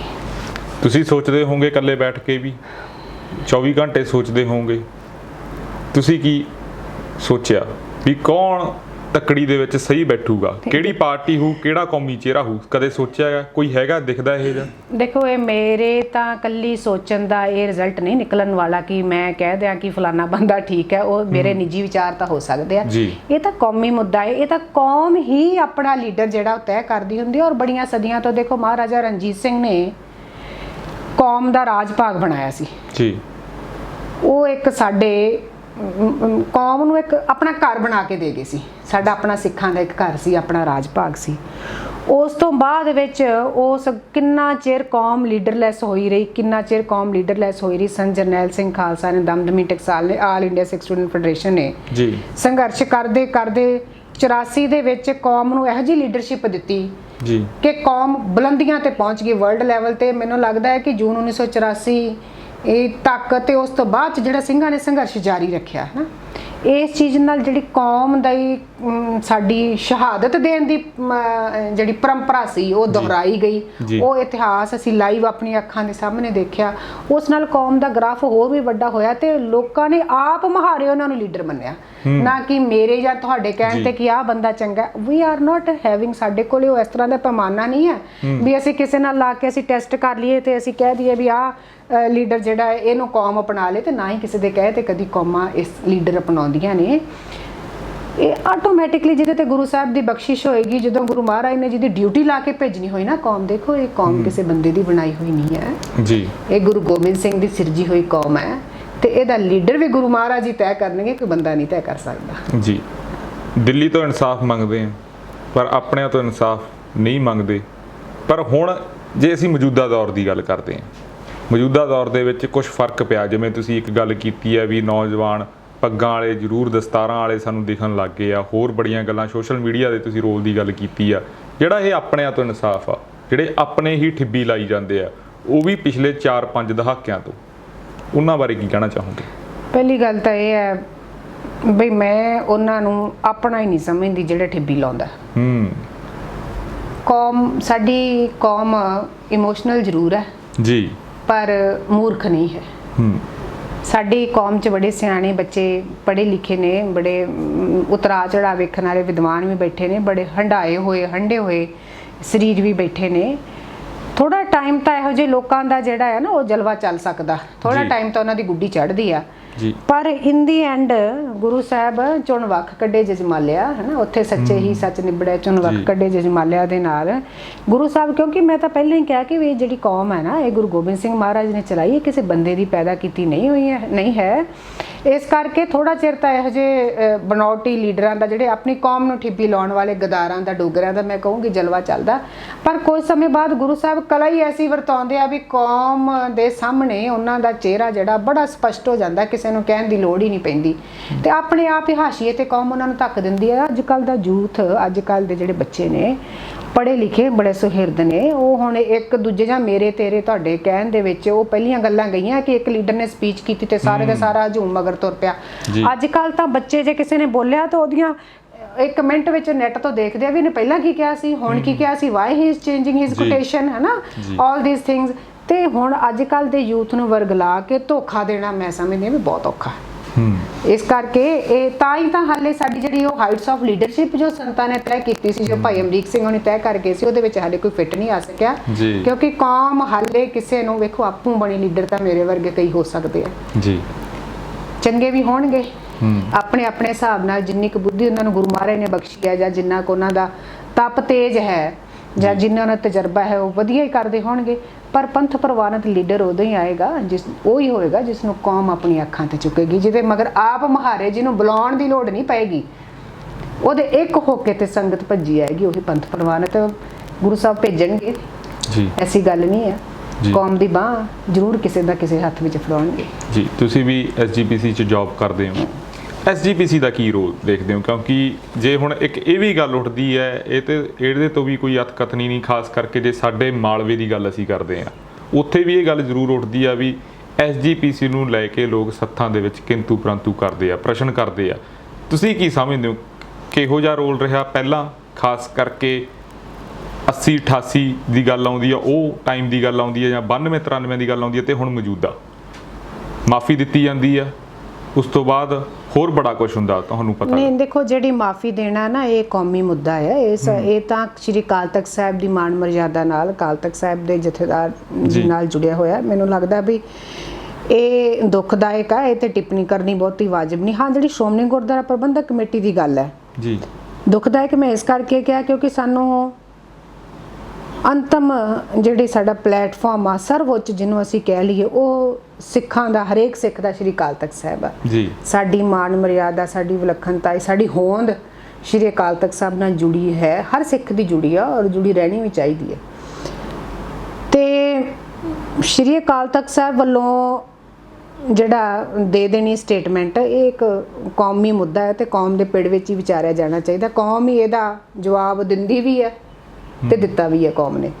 ਜਿਹੜੀ ਸ਼੍ਰੋਮਣੀ ਗੁਰਦੁਆਰਾ ਪ੍ਰਬੰਧਕ ਕਮੇਟੀ ਦੀ ਆਪਾਂ ਗੱਲ ਕਰਦੇ ਆ ਨਾ, ਦੇਖੋ ਸ਼੍ਰੋਮਣੀ ਗੁਰਦੁਆਰਾ ਪ੍ਰਬੰਧਕ ਕਮੇਟੀ ਦੀ ਜਿਵੇਂ ਤੁਸੀਂ ਕਿਹਾ ਵੀ ਸੱਥਾਂ ਦੇ ਵਿੱਚ ਗੱਲਾਂ ਹੋਣੀਆਂ, ਮੇਰਾ ਖਿਆਲ ਇਹ ਵੀ ਬਹੁਤੀ ਵਾਜਿਬ ਗੱਲ ਨਹੀਂ ਹੈ। ਸ਼੍ਰੋਮਣੀ ਗੁਰਦੁਆਰਾ ਪ੍ਰਬੰਧਕ ਕਮੇਟੀ ਕੁਰਬਾਨੀਆਂ ਨਾਲ ਹੋਂਦ ਵਿੱਚ ਆਈ ਸਿੱਖਾਂ ਦੀ ਨੁਮਾਇੰਦਾ ਜਥੇਬੰਦੀ ਹੈ, ਸਿੱਖਾਂ ਦੀ ਮਿੰਨੀ ਪਾਰਲੀਮੈਂਟ ਹੈ। ਵਰਲਡ ਦੇ ਵਿੱਚ ਕਿਤੇ ਵੀ ਕਿਸੇ ਸਿੱਖ ਨੂੰ ਚੁੰਡੀ ਵੱਢੀ ਜਾਂਦੀ ਹੈ ਤਾਂ ਸ਼੍ਰੋਮਣੀ ਗੁਰਦੁਆਰਾ ਪ੍ਰਬੰਧਕ ਕਮੇਟੀ ਹਾਂ ਦਾ ਨਾਰਾ ਮਾਰਦੀ, ਜਿਹੜੀ ਇਹਦੀ ਡਿਊਟੀ ਹੈ ਜੀ। ਸੰਸਥਾ ਕਦੇ ਮਾੜੀ ਨਹੀਂ ਹੁੰਦੀ। ਅਸੀਂ ਬੜੀਆਂ ਸ਼ਹਾਦਤਾਂ ਨਾਲ ਮਹੰਤਾਂ ਤੋਂ ਗੁਰਦੁਆਰੇ ਛਡਾਏ ਸੀ ਜੀ। ਇਹ ਜ਼ਰੂਰ ਹੈ ਕਿ ਐਡੇ ਵੱਡੇ ਸਿਸਟਮ ਦੇ ਵਿੱਚ ਮੇਰੇ ਵਰਗਾ ਕੋਈ ਨਲਾਇਕ ਮੁਲਾਜ਼ਮ, ਕੋਈ ਬੰਦਾ ਤਾਂ ਨਲਾਇਕ ਹੋ ਸਕਦਾ, ਪਰ ਸੰਸਥਾਵਾਂ ਕਦੇ ਮਾੜੀਆਂ ਨਹੀਂ ਹੁੰਦੀਆਂ। ਸ਼੍ਰੋਮਣੀ ਗੁਰਦੁਆਰਾ ਪ੍ਰਬੰਧਕ ਕਮੇਟੀ, ਆਈ ਡੋਂਟ ਨੋ ਵੀ ਇਸ ਚੀਜ਼ ਨੂੰ ਕਿਉਂ ਪ੍ਰਚਾਰਿਆ ਜਾ ਰਿਹਾ ਹੈ ਕਿ ਨੈਗੇਟਿਵਿਟੀ ਜ਼ਿਆਦਾ ਫੈਲ ਰਹੀ ਹੈ ਮੀਡੀਆ ਤੇ ਵੀ, ਔਰ ਉਸ ਚੀਜ਼ ਨੂੰ ਛਾਲਿਆ ਵੀ ਬੜਾ ਜਾਂਦਾ, ਪ੍ਰਚਾਰਿਆ ਵੀ ਬੜਾ ਜਾਂਦਾ। ਮੈਨੂੰ ਯਾਦ ਹੈ ਸ਼੍ਰੋਮਣੀ ਗੁਰਦੁਆਰਾ ਪ੍ਰਬੰਧਕ ਕਮੇਟੀ 84 ਤੋਂ ਬਾਅਦ ਜਦੋਂ ਸਿੰਘ ਜਿਹੜੇ ਸ਼ਹੀਦ ਹੋ ਗਈ, ਲੀਡਰਸ਼ਿਪ ਉਹ ਤਾਂ ਹੋ ਗਈ, ਜਿਹੜੀ ਬਾਕੀ ਦੀ ਫੈਡਰੇਸ਼ਨ ਲੀਡਰਸ਼ਿਪ ਸੀ ਬਹੁਤ ਸਾਰੀ, ਕਰੀਮ ਆਫ ਦਾ ਲੀਡਰਸ਼ਿਪ ਜਿਹੜੀ ਬੱਚੀ ਸੀ, ਜਿਹੜੇ ਮੋਰਚਿਆਂ ਵਿੱਚੋਂ ਗੋਲੀਆਂ ਚਲਾਉਂਦੇ ਫੜੇ ਗਏ। ਜਿਵੇਂ ਮੈਂ ਤੁਹਾਨੂੰ ਆਪਣੇ ਪਰਿਵਾਰ ਦੀ ਗੱਲ ਦੱਸਦੀ ਹਾਂ, ਮੇਰੇ ਚਾਚਾ ਜੀ ਭਾਈ ਮਨਜੀਤ ਸਿੰਘ ਹੈ ਨਾ, ਜਾਂ ਹੋਰ ਵੀ ਬੜੇ ਸਿੰਘ ਜੇਲ੍ਹਾਂ ਵਿੱਚ ਤਾੜ ਦਿੱਤੇ ਸਰਕਾਰ ਨੇ, ਜੋਧਪੁਰ ਦੀਆਂ ਜੇਲ੍ਹਾਂ, ਮੈਨੂੰ ਪੂਰਾ ਯਾਦ ਹੈ।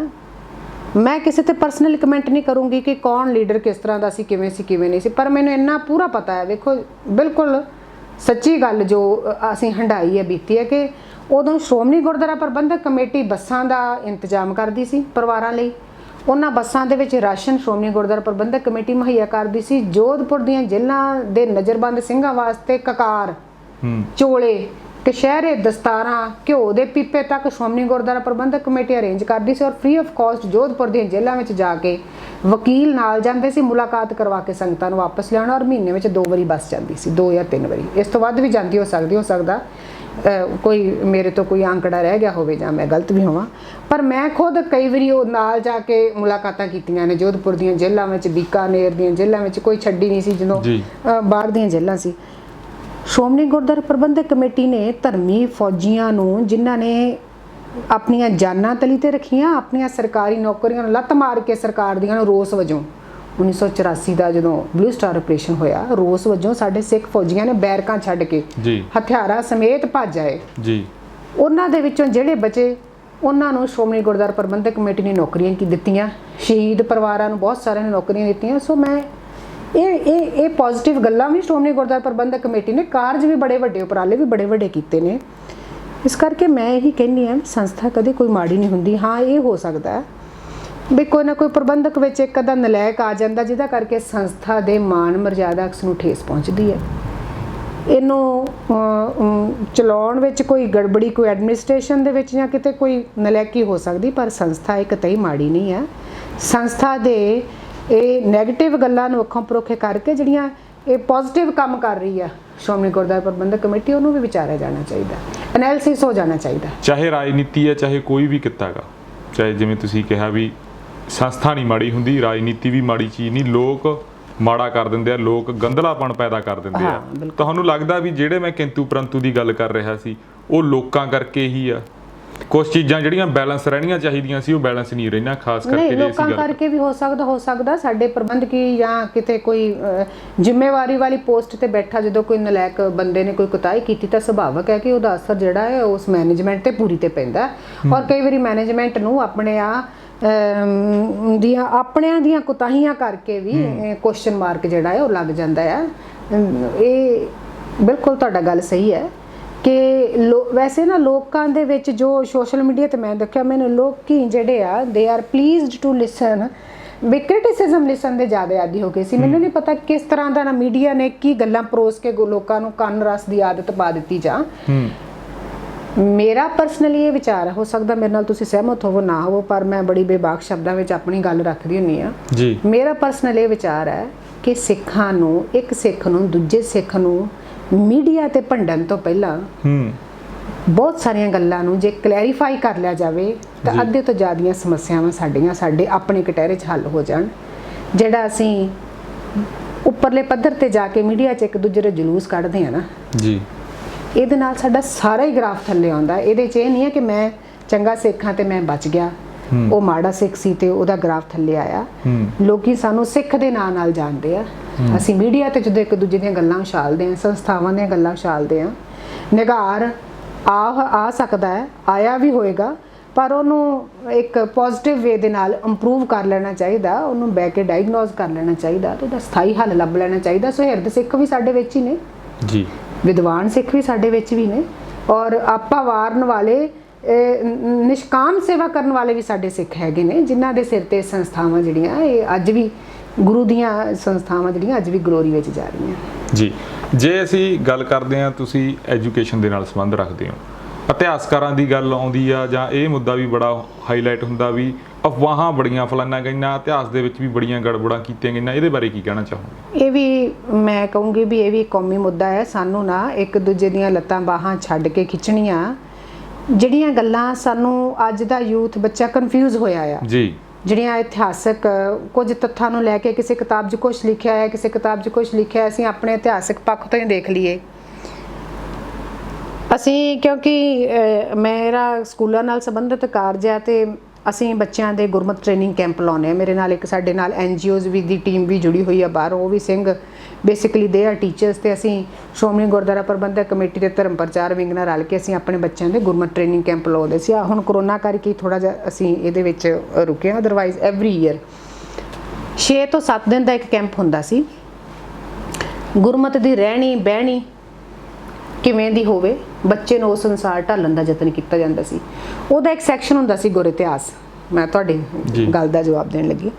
ਗੁਰ ਇਤਿਹਾਸ ਦੇ ਵਿੱਚ ਅਸੀਂ ਇੱਕ ਇਤਿਹਾਸਕ ਪੱਖ ਨੂੰ ਲੈ ਕੇ ਜੋ ਥੀਮ ਹੁੰਦਾ ਸੀ ਸਾਡੇ ਕੈਂਪ ਦਾ, ਉਹਦੇ ਤੇ ਅਸੀਂ ਕਿਸੇ ਆਪਣੇ ਸਿੱਖ ਵਿਦਵਾਨ ਨੂੰ, ਸਿੱਖ ਪਰਸਨੈਲਿਟੀ ਨੂੰ ਬੱਚਿਆਂ ਦੇ ਰੂਬਰੂ ਕਰਨ ਦਾ ਉਹ ਸੈਸ਼ਨ ਹੁੰਦਾ ਸੀ ਜੀ, ਤੇ ਬੱਚੇ ਕੋਈ ਵੀ ਕੁਐਰੀਜ਼ ਜਿਹੜੀ ਸੀ ਉਹ ਆਪਣੀ ਸੈਟੀਸਫਾਈ ਕਰ ਸਕਦੇ ਸੀ, ਉਸ ਇਤਿਹਾਸ ਨੂੰ ਸੁਣਦੇ ਸੀ। ਫਿਰ ਸ਼ਾਮ ਨੂੰ ਉਹ ਕੁਐਰੀਜ਼ ਜਿਹੜੀਆਂ ਬੱਚਿਆਂ ਦੀਆਂ ਲਾਈਵ ਅਸੀਂ ਸੈਟੀਸਫਾਈ ਕਰਦੇ ਹੁੰਦੇ ਸੀ। ਮੈਨੂੰ ਹਾਲੇ ਵੀ ਯਾਦ ਹੈ ਵੀ ਇੱਕ ਬੱਚਾ ਕਿਤੋਂ ਕੋਈ ਕਿਤਾਬ ਲੈ ਆਇਆ ਤਾਂ ਉਹਦੇ ਵਿੱਚ ਲਿਖਿਆ ਸੀ ਕਿ ਜਿਹੜਾ ਆ ਮਾਤਾ ਗੁਜਰ ਕੌਰ ਜੀ ਨੇ ਆਤਮ ਹੱਤਿਆ ਕਰ ਲਈ ਠੰਡੇ ਬੁਰਜ ਦੇ ਵਿੱਚ, ਹੈਨਾ। ਤੇ ਦੂਸਰੇ ਬੰਨੇ ਅਸੀਂ ਕਹਿੰਦੇ ਆ ਕਿ ਮਾਤਾ ਜੀ ਦੇਖੋ ਗੁਰੂ ਗੋਬਿੰਦ ਸਿੰਘ ਜੀ ਦੇ ਮਾਤਾ ਜੀ ਸੀਗੇ, ਗੁਰੂ ਤੇਗ ਬਹਾਦਰ ਸਾਹਿਬ ਜੀ ਦੇ ਸਪਤਨੀ ਸੀ, ਸਾਹਿਬਜ਼ਾਦਿਆਂ ਦੇ ਸ਼ਹੀਦਾਂ ਦੇ ਉਹ ਦਾਦੀ ਸੀ, ਏਡੇ ਵੱਡੇ ਸੀ। ਉਹਨਾਂ ਨੇ ਜਦੋਂ ਆਪਣੇ ਅਰਦਾਸ ਕਰਕੇ ਆਪਣੇ ਸਵਾਸ ਅਕਾਲ ਪੁਰਖ ਵਾਹਿਗੁਰੂ ਦੇ ਚਰਨਾਂ 'ਚ ਅਰਦਾਸ ਕਰਕੇ ਉਹਨਾਂ ਨੇ ਆਪਣੇ ਸਵਾਸ ਤਿਆਗੇ। ਜਦੋਂ ਸਾਹਿਬਜ਼ਾਦੇ ਸ਼ਹੀਦ ਹੋ ਗਏ, ਮਾਤਾ ਜੀ ਵੀ ਆਪਣੇ ਸਵਾਸ 10ਵੇਂ ਦੁਆਰ ਲੈ ਗਏ ਤੇ ਸ਼ਹੀਦ ਹੋ ਗਏ। ਉਹ ਸਾਡੇ ਵਿਦਵਾਨ ਇਹ ਕਰਾ ਰਹੇ ਤੇ ਉਹ ਬੱਚਾ ਕੁਐਰੀ ਲੈ ਕੇ ਆ ਗਿਆ ਵੀ ਮੈਨੂੰ ਕਲੀਅਰ ਕਰੋ ਵੀ ਕਿਤਾਬਾਂ 'ਚ ਸਾਨੂੰ ਹੋਰ ਪੜ੍ਹਾਇਆ ਜਾ ਰਿਹਾ ਤੇ ਸਿੰਘ ਸਾਹਿਬ ਸਾਨੂੰ ਕੁਝ ਹੋਰ ਦੱਸ ਰਹੇ। ਸੋ ਉੱਥੇ ਫਿਰ ਕਿਉਂਕਿ ਬੱਚਿਆਂ ਦਾ ਚਾਈਲਡ ਸਾਈਕੋਲੋਜੀ ਸੈਟੀਸਫਾਈ ਕਰਨੀ ਇਟ ਇਜ਼ ਟੂ ਡਿਫਿਕਲਟ ਜੀ। ਉਹਨੂੰ ਦੱਸਿਆ ਗਿਆ, ਉਹਨੂੰ ਇਨ ਦੀ ਐਂਡ ਸੈਟੀਸਫਾਈ ਕਰਵਾਇਆ ਗਿਆ, ਪ੍ਰਮਾਣ ਦਿੱਤੇ ਗਏ ਇਤਿਹਾਸ ਵਿੱਚੋਂ, ਬਹੁਤ ਸਾਰੀਆਂ ਹੋਰ ਕਿਤਾਬਾਂ ਦੇ ਹਵਾਲੇ ਦਿੱਤੇ ਗਏ, ਬਹੁਤ ਸਾਰਾ ਉਹਨੂੰ ਨੈੱਟ ਤੇ ਦੱਸਿਆ ਗਿਆ ਤੇ ਜਿਹੜੀਆਂ ਵੀ ਪੰਥ ਪ੍ਰਵਾਨਿਤ ਪ੍ਰਕਾਸ਼ਨਾਵਾਂ ਨੇ ਉਹਨਾਂ ਦੇ ਹਵਾਲੇ ਦੇ ਦੇ ਕੇ ਉਹਨੂੰ ਕੀਤਾ ਗਿਆ। ਪਰ ਫਿਰ ਵੀ ਤੁਹਾਡੀ ਗੱਲ ਸਹੀ ਹੈ ਕਿ ਮੈਨੂੰ ਐਂ ਲੱਗਦਾ ਹੈ ਵੀ ਕਿਤੇ ਨਾ ਕਿਤੇ ਨਾ ਸਾਡੇ ਕੌਮ ਦੇ ਵਿੱਚ ਵਿਦਵਾਨਾਂ ਦੀ ਘਾਟ ਜੀ ਮਹਿਸੂਸ ਹੁੰਦੀ ਹੈ, ਜਿਹੜੀ ਕਿ ਇਸ ਚੀਜ਼ ਵੱਲ ਸੁਹਿਰਦਤਾ ਦੇ ਨਾਲ ਰਿਸਰਚ ਕਰ ਰਹੀ ਹੈ। ਕਿਉਂਕਿ ਆਪਣੇ ਆਪ ਬਾਰੇ ਤਾਂ ਵੈਸੇ ਹੀ ਇਹ ਗੱਲ ਬੜੀ ਮਸ਼ਹੂਰ ਹੈ ਕਿ ਸਿੱਖ ਇਤਿਹਾਸ ਰਚਨਾ ਤਾਂ ਜਾਣਦੇ ਆ, ਇਹਨੂੰ ਸਾਂਭਣਾ ਨਹੀਂ ਜਾਣਦੇ। ਕਈ ਗੱਲਾਂ ਕਰਕੇ ਸਾਡੀਆਂ ਸੰਪਰਦਾਵਾਂ ਦਾ ਸਾਡੀਆਂ ਆਪਸੀ ਟਕਰਾਅ ਵੀ ਹੋ ਜਾਂਦਾ ਵੀ ਆਹ ਮਰਜ਼ਾਦਾ ਇੱਥੇ ਨਹੀਂ, ਆਹ ਮਰਜ਼ਾਦਾ ਉੱਥੇ ਨਹੀਂ।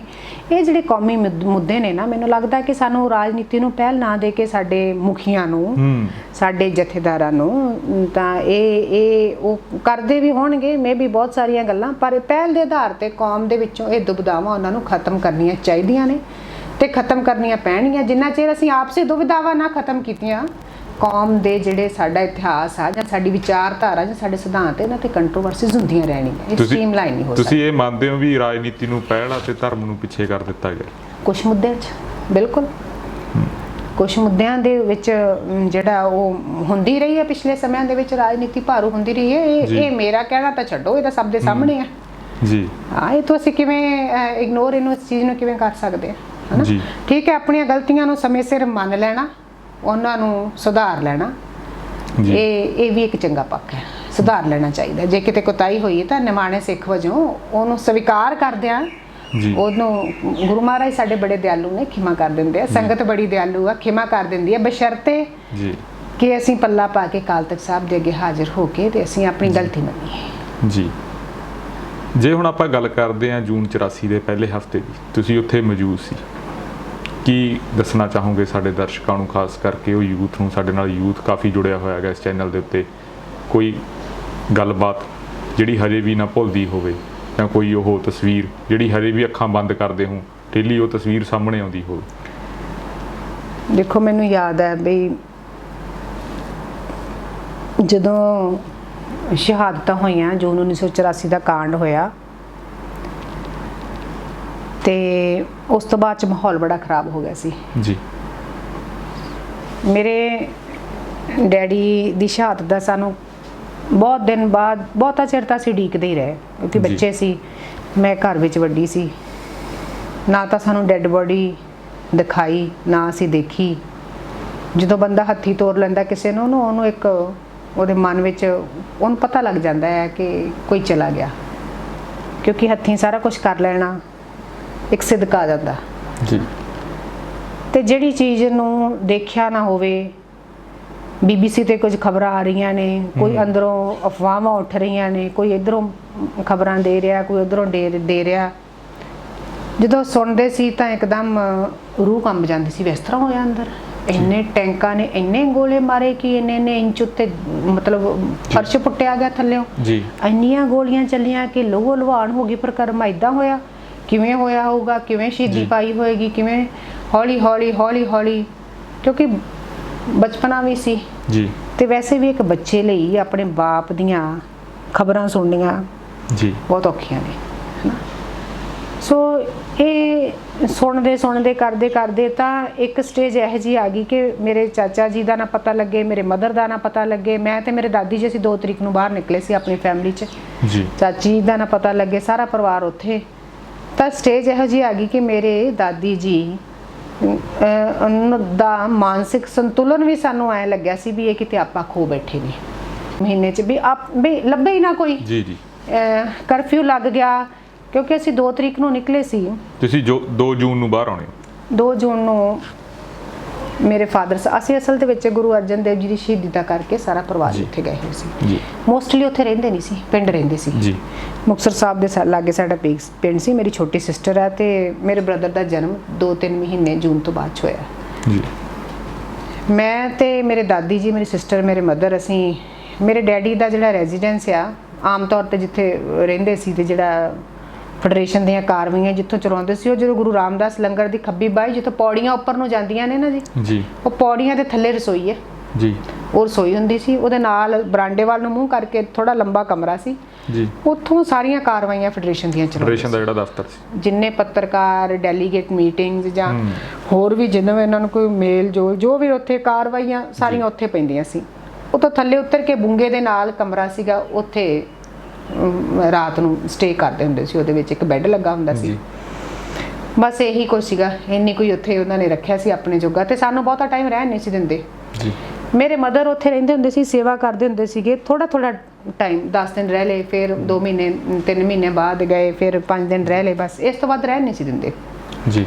ਅੱਛਾ, ਜਦੋਂ ਅਸੀਂ ਜਾਣਾ, ਮੈਨੂੰ ਯਾਦ ਆ ਗਿਆ, ਜਦੋਂ ਅਸੀਂ ਜਾਣਾ ਤਾਂ ਉਹਨਾਂ ਦਾ ਪੈਟ ਕੁਐਸਚਨ ਇਹ ਹੁੰਦਾ ਸੀ ਵੀ ਗੁਰੂ ਰਾਮਦਾਸ ਦੇ ਮੱਥਾ ਟੇਕਾ। ਇਹ ਨਹੀਂ ਪੁੱਛਣਾ ਕਿ ਤੁਸੀਂ ਇੰਨੀ ਦੂਰੋਂ ਆਏ, ਮੁਕਤਸਰ ਸਾਹਿਬ ਤੋਂ 3 ਘੰਟੇ ਦਾ ਰਾਹ, ਅੰਮ੍ਰਿਤਸਰ ਸਾਹਿਬ ਦਾ ਪਾਣੀ ਪੀਓ, ਚਾਹ ਪੀਓ, ਹਨਾ, ਜਿਵੇਂ ਅੱਜ ਕੱਲ ਦੇ ਲੀਡਰ ਵੀ ਪਰਿਵਾਰ ਨੂੰ ਨੋਟ ਐਟ ਐਨੀ ਕਾਸਟ, ਬਸ ਰੂਟੀਨ 'ਚ ਆਪਣਾ ਕੰਮ ਕਰੀ ਜਾ ਰਹੇ ਆ। ਪਾਸੇ ਲੱਗਾ ਆ ਤਾਂ ਯੂਥ ਬੈਠਾ ਹੁੰਦਾ ਸੀ ਫੈਡਰੇਸ਼ਨੀਏ, ਤੇ ਆਪਣਾ ਕੰਮ ਕਰੀ ਜਾ ਰਹੇ ਆ। ਤੇ ਲਾਂਗਰੀ ਹੁੰਦਾ ਸੀ, ਮੇਰੇ ਡੈਡੀ ਦੇ 2 ਲਾਂਗਰੀ ਸੀ, ਆਇਆ ਗਿਆ ਬੜਾ ਹੁੰਦਾ ਸੀ। ਪ੍ਰਸ਼ਾਦਾ ਪਾਣੀ ਹਰ ਵਕਤ ਚੱਲਦਾ ਰਹਿੰਦਾ ਸੀ, 24 ਘੰਟੇ ਪਾਣੀ। ਜਲ ਪਿਆਓ, ਜਲ ਪਿਆ ਕੇ ਗੁਰੂ ਰਾਮਦਾਸ ਦੇ ਮੱਥਾ ਟੇਕਿਆ, ਇਸ਼ਨਾਨ ਕਰ ਆਇਓ, ਜੇ ਤਾਂ ਹਾਂ ਤਾਂ ਫਿਰ ਠੀਕ ਹੈ, ਜੇ ਨਾ ਤਾਂ ਫਿਰ ਚਲੋ ਸਮਾਨ ਰੱਖੋ, ਮੱਥਾ ਟੇਕੋ, ਇਸ਼ਨਾਨ ਕਰਕੇ ਆਓ। ਫਿਰ ਦੂਜੇ ਨੰਬਰ ਤੇ ਕਹਿਣਾ ਹੁਣ ਸੰਤ ਜਰਨੈਲ ਸਿੰਘ ਨੂੰ ਫਤਿਹ ਬੁਲਾਇਓ, ਸੰਤਾਂ ਨੂੰ ਫਤਿਹ ਬੁਲਾਇਓ। ਤੀਜੇ ਨੰਬਰ ਤੇ ਕਹਿਣਾ ਫਿਰ ਮੇਰੇ ਕੋਲ ਆਓ। ਇਹ 2 ਪ੍ਰੋਟੋਕਾਲ ਪੂਰੇ ਕਰਕੇ ਦਰਬਾਰ ਸਾਹਿਬ ਮੱਥਾ ਟੇਕ ਕੇ ਇਸ਼ਨਾਨ ਕਰਕੇ ਲੰਗਰ ਛਕੋ, ਸੰਤਾਂ ਕੋਲੇ ਜਾਓ, ਫਤਿਹ ਬੁਲਾਓ, ਫਿਰ ਮੇਰੇ ਕੋਲੇ ਆਓ ਜੀ। ਚਾਹੇ ਅਸੀਂ ਹੁਣ ਬੱਚਿਆਂ ਨੂੰ ਇਹ ਹੁੰਦਾ ਹੈ ਕਿ ਇੰਨੇ ਟਾਈਮ ਬਾਅਦ ਆਪਣੇ ਡੈਡੀ ਨੂੰ ਆਏ ਤੇ ਭੱਜ ਕੇ ਮਿਲੀਏ ਜੱਫੀ ਪਾਈ, ਨਹੀਂ, ਸਾਡੀ ਹਿੰਮਤ ਨਹੀਂ ਸੀ ਪੈਂਦੀ ਇਸ ਤਰ੍ਹਾਂ, ਤੇ ਨਾ ਹੀ ਉਹ ਇੱਦਾਂ ਦਾ ਸਾਨੂੰ ਦਿੰਦੇ ਸੀ। ਬਸ ਉਹਨਾਂ ਦੇ ਜਿਹੜੇ ਰੂਲ ਰੈਗੂਲੇਸ਼ਨ ਸੀ, ਮੈਨੂੰ ਲੱਗਦਾ ਉਹਨਾਂ ਨੂੰ ਪਹਿਲਾਂ ਹੀ ਇਹ ਅੰਦਰੋਂ ਹੀ ਉਹਨਾਂ ਦੀਆਂ ਸੀਗੀਆਂ ਵੀ ਸ਼ਾਇਦ ਉਹਨਾਂ ਨੇ ਨਹੀਂ ਰਹਿਣਾ, ਤੇ ਉਹ ਪਰਿਵਾਰ ਨੂੰ ਉਹਨੇ ਇੱਕ ਦਾਇਰੇ ਤੱਕ ਹੀ ਰੱਖਦੇ ਸੀ ਜਿੰਨੀ ਕੁ ਲੋੜ ਸੀ, ਬਸ ਜੀ। ਬਹੁਤ ਹੀ ਜਿੱਥੇ ਉਹਨਾਂ ਦਾ ਸੀਗਾ ਦਾਇਰਾ ਜਿਹੜਾ ਸੀਮਤ ਸੀਗਾ।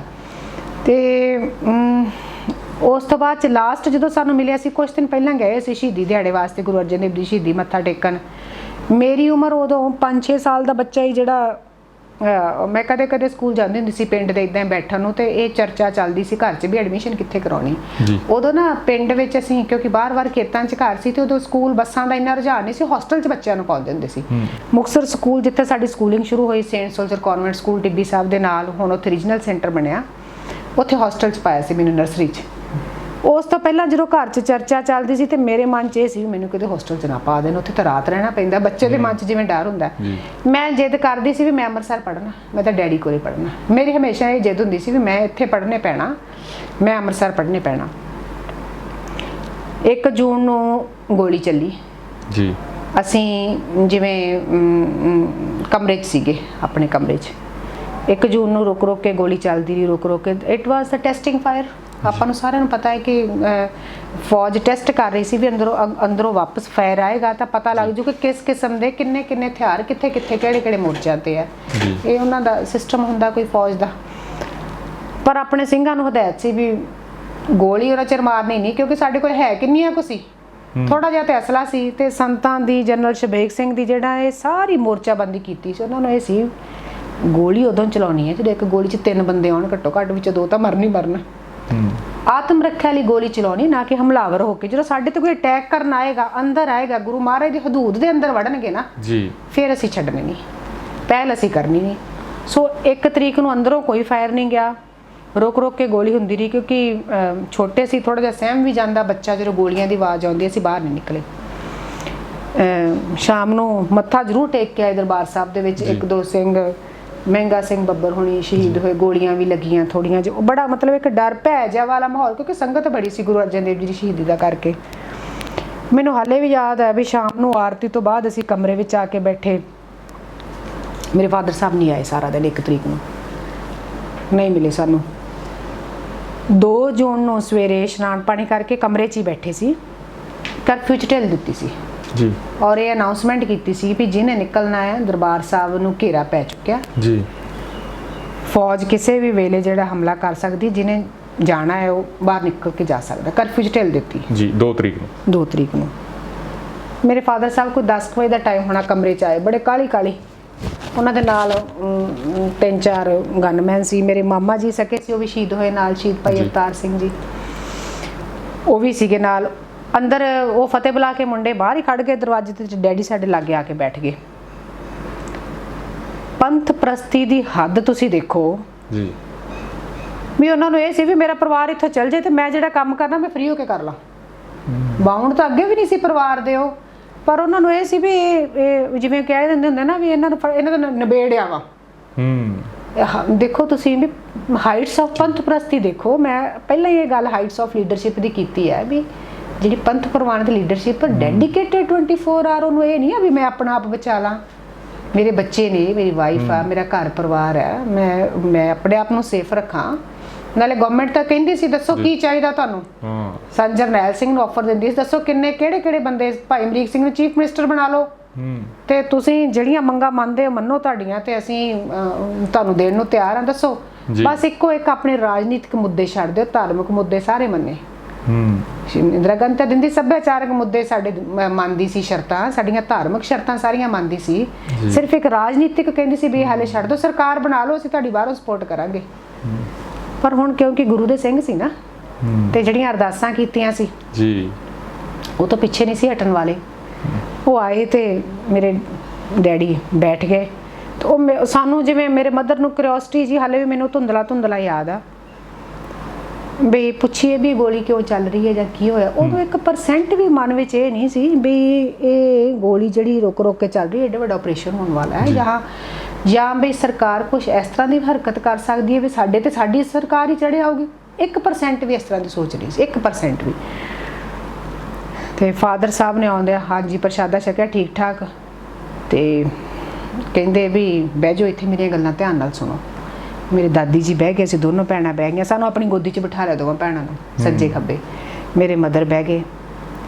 ਪਰਿਵਾਰਕ ਗੱਲਾਂ ਕੁਛ ਉਹਨਾਂ ਦਾ ਜਿਹੜੀਆਂ ਜ਼ਰੂਰੀ ਡਿਊਟੀਆਂ ਉਹਨਾਂ ਨੇ ਮੇਰੇ ਮਦਰ ਦੀਆਂ ਲਈਆਂ। ਕਹਿੰਦੇ ਮੇਰੀ ਧਿਆਨ ਨਾਲ, ਤੁਸੀਂ ਬੜੀ ਵਾਰੀ ਸੁਣਿਆ ਵੀ ਆ, ਮੇਰੀ ਧਿਆਨ ਨਾਲ ਗੱਲ ਸੁਣ ਲਓ।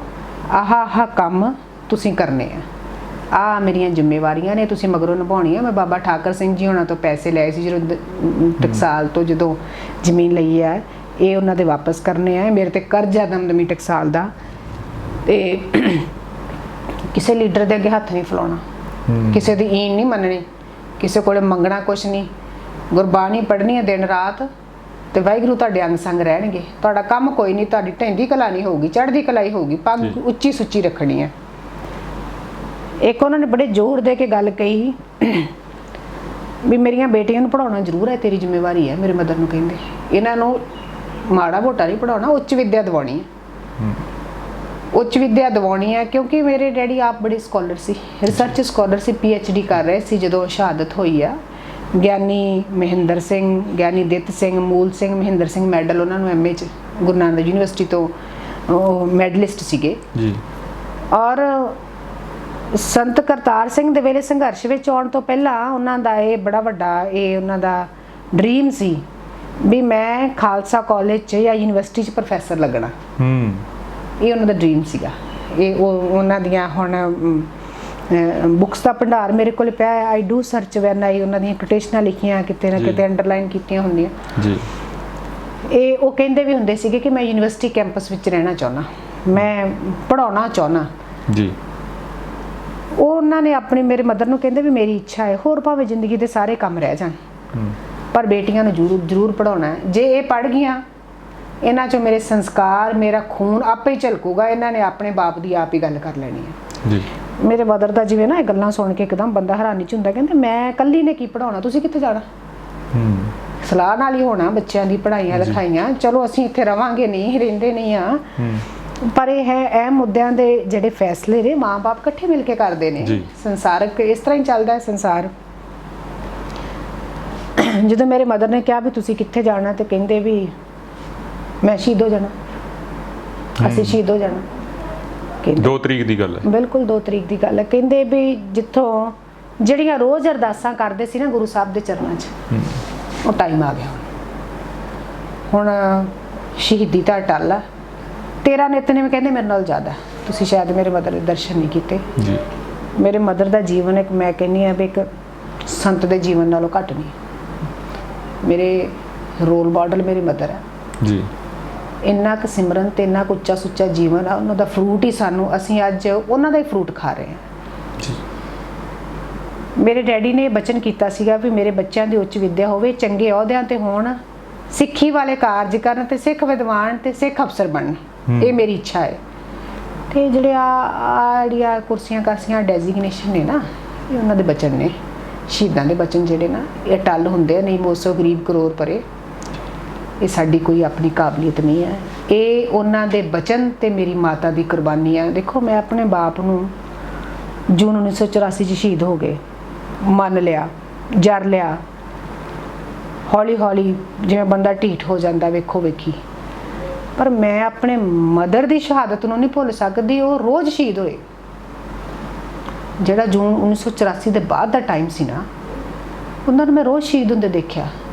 ਇੱਕ ਜਣਾ ਆ ਕੇ ਕਹਿੰਦਾ ਸੀ ਵੀ ਭਾਈ ਸਾਹਿਬ ਹੈਗੇ ਆ, ਦੂਜਾ ਕਹਿੰਦਾ ਸੀ ਨਹੀਂ ਉਹਨਾਂ ਦੀ ਡੈੱਡ ਬੋਡੀ ਦਾ ਸੰਸਕਾਰ ਕਰਤਾ, ਤੀਜਾ ਕਹਿੰਦਾ ਸੀ ਨਹੀਂ ਉਹ ਪਾਕਿਸਤਾਨ ਚਲ ਗਿਆ। ਤੁਸੀਂ ਮੰਨੋਗੇ ਕਿ ਅਸੀਂ 3-4 ਮਹੀਨੇ ਉਡੀਕਦੇ ਹੀ ਰਹੇ। ਤੁਸੀਂ ਉਸ ਇਮੈਜੀਨੇਸ਼ਨ ਉਸ ਚੀਜ਼ ਨੂੰ ਕਰੋ। ਹੁਣ ਤੁਸੀਂ ਲੀਡਰਸ਼ਿਪ ਦੀਆਂ ਗੱਲਾਂ ਕਰਦੇ ਹੋ, ਰਾਜਨੀਤਿਕ ਦੀਆਂ ਗੱਲਾਂ ਕਰਦੇ ਹੋ, ਇਹ ਨਾ ਸਾਨੂੰ ਐਵੇਂ ਹੋਸ਼ੀਆਂ ਜਿਹੀਆਂ ਤੇ ਚੰਗੀਆਂ ਨਹੀਂ ਲੱਗਦੀਆਂ, ਕਿਉਂਕਿ ਅਸੀਂ ਬਹੁਤ ਕੁਝ ਗਵਾਇਆ ਇਸ ਚੀਜ਼ 'ਚ। ਸਾਡਾ ਬੋਲਣ ਨੂੰ ਜੀ ਨਹੀਂ ਕਰਦਾ, ਜੇ ਬੋਲੀਦਾ ਤਾਂ ਫਿਰ ਸੱਚ ਅੰਦਰੋਂ ਆਪੇ ਨਿਕਲ ਆਉਂਦਾ, ਬਨਾਵਟੀ ਸ਼ਬਦਾਂ ਦੀ ਲੋੜ ਨਹੀਂ ਪੈਂਦੀ ਹੈ ਜੀ। ਜਦੋਂ ਮੇਰੇ ਫਾਦਰ ਸਾਹਿਬ ਨੇ ਇਹ ਕਿਹਾ, ਕਹਿੰਦੇ ਤੇਰਾ ਨਿਤਨੇਮ ਜ਼ਿਆਦਾ ਹੈ, ਤੂੰ ਮੇਰੀ ਅਰਦਾਸ ਕਰੀ।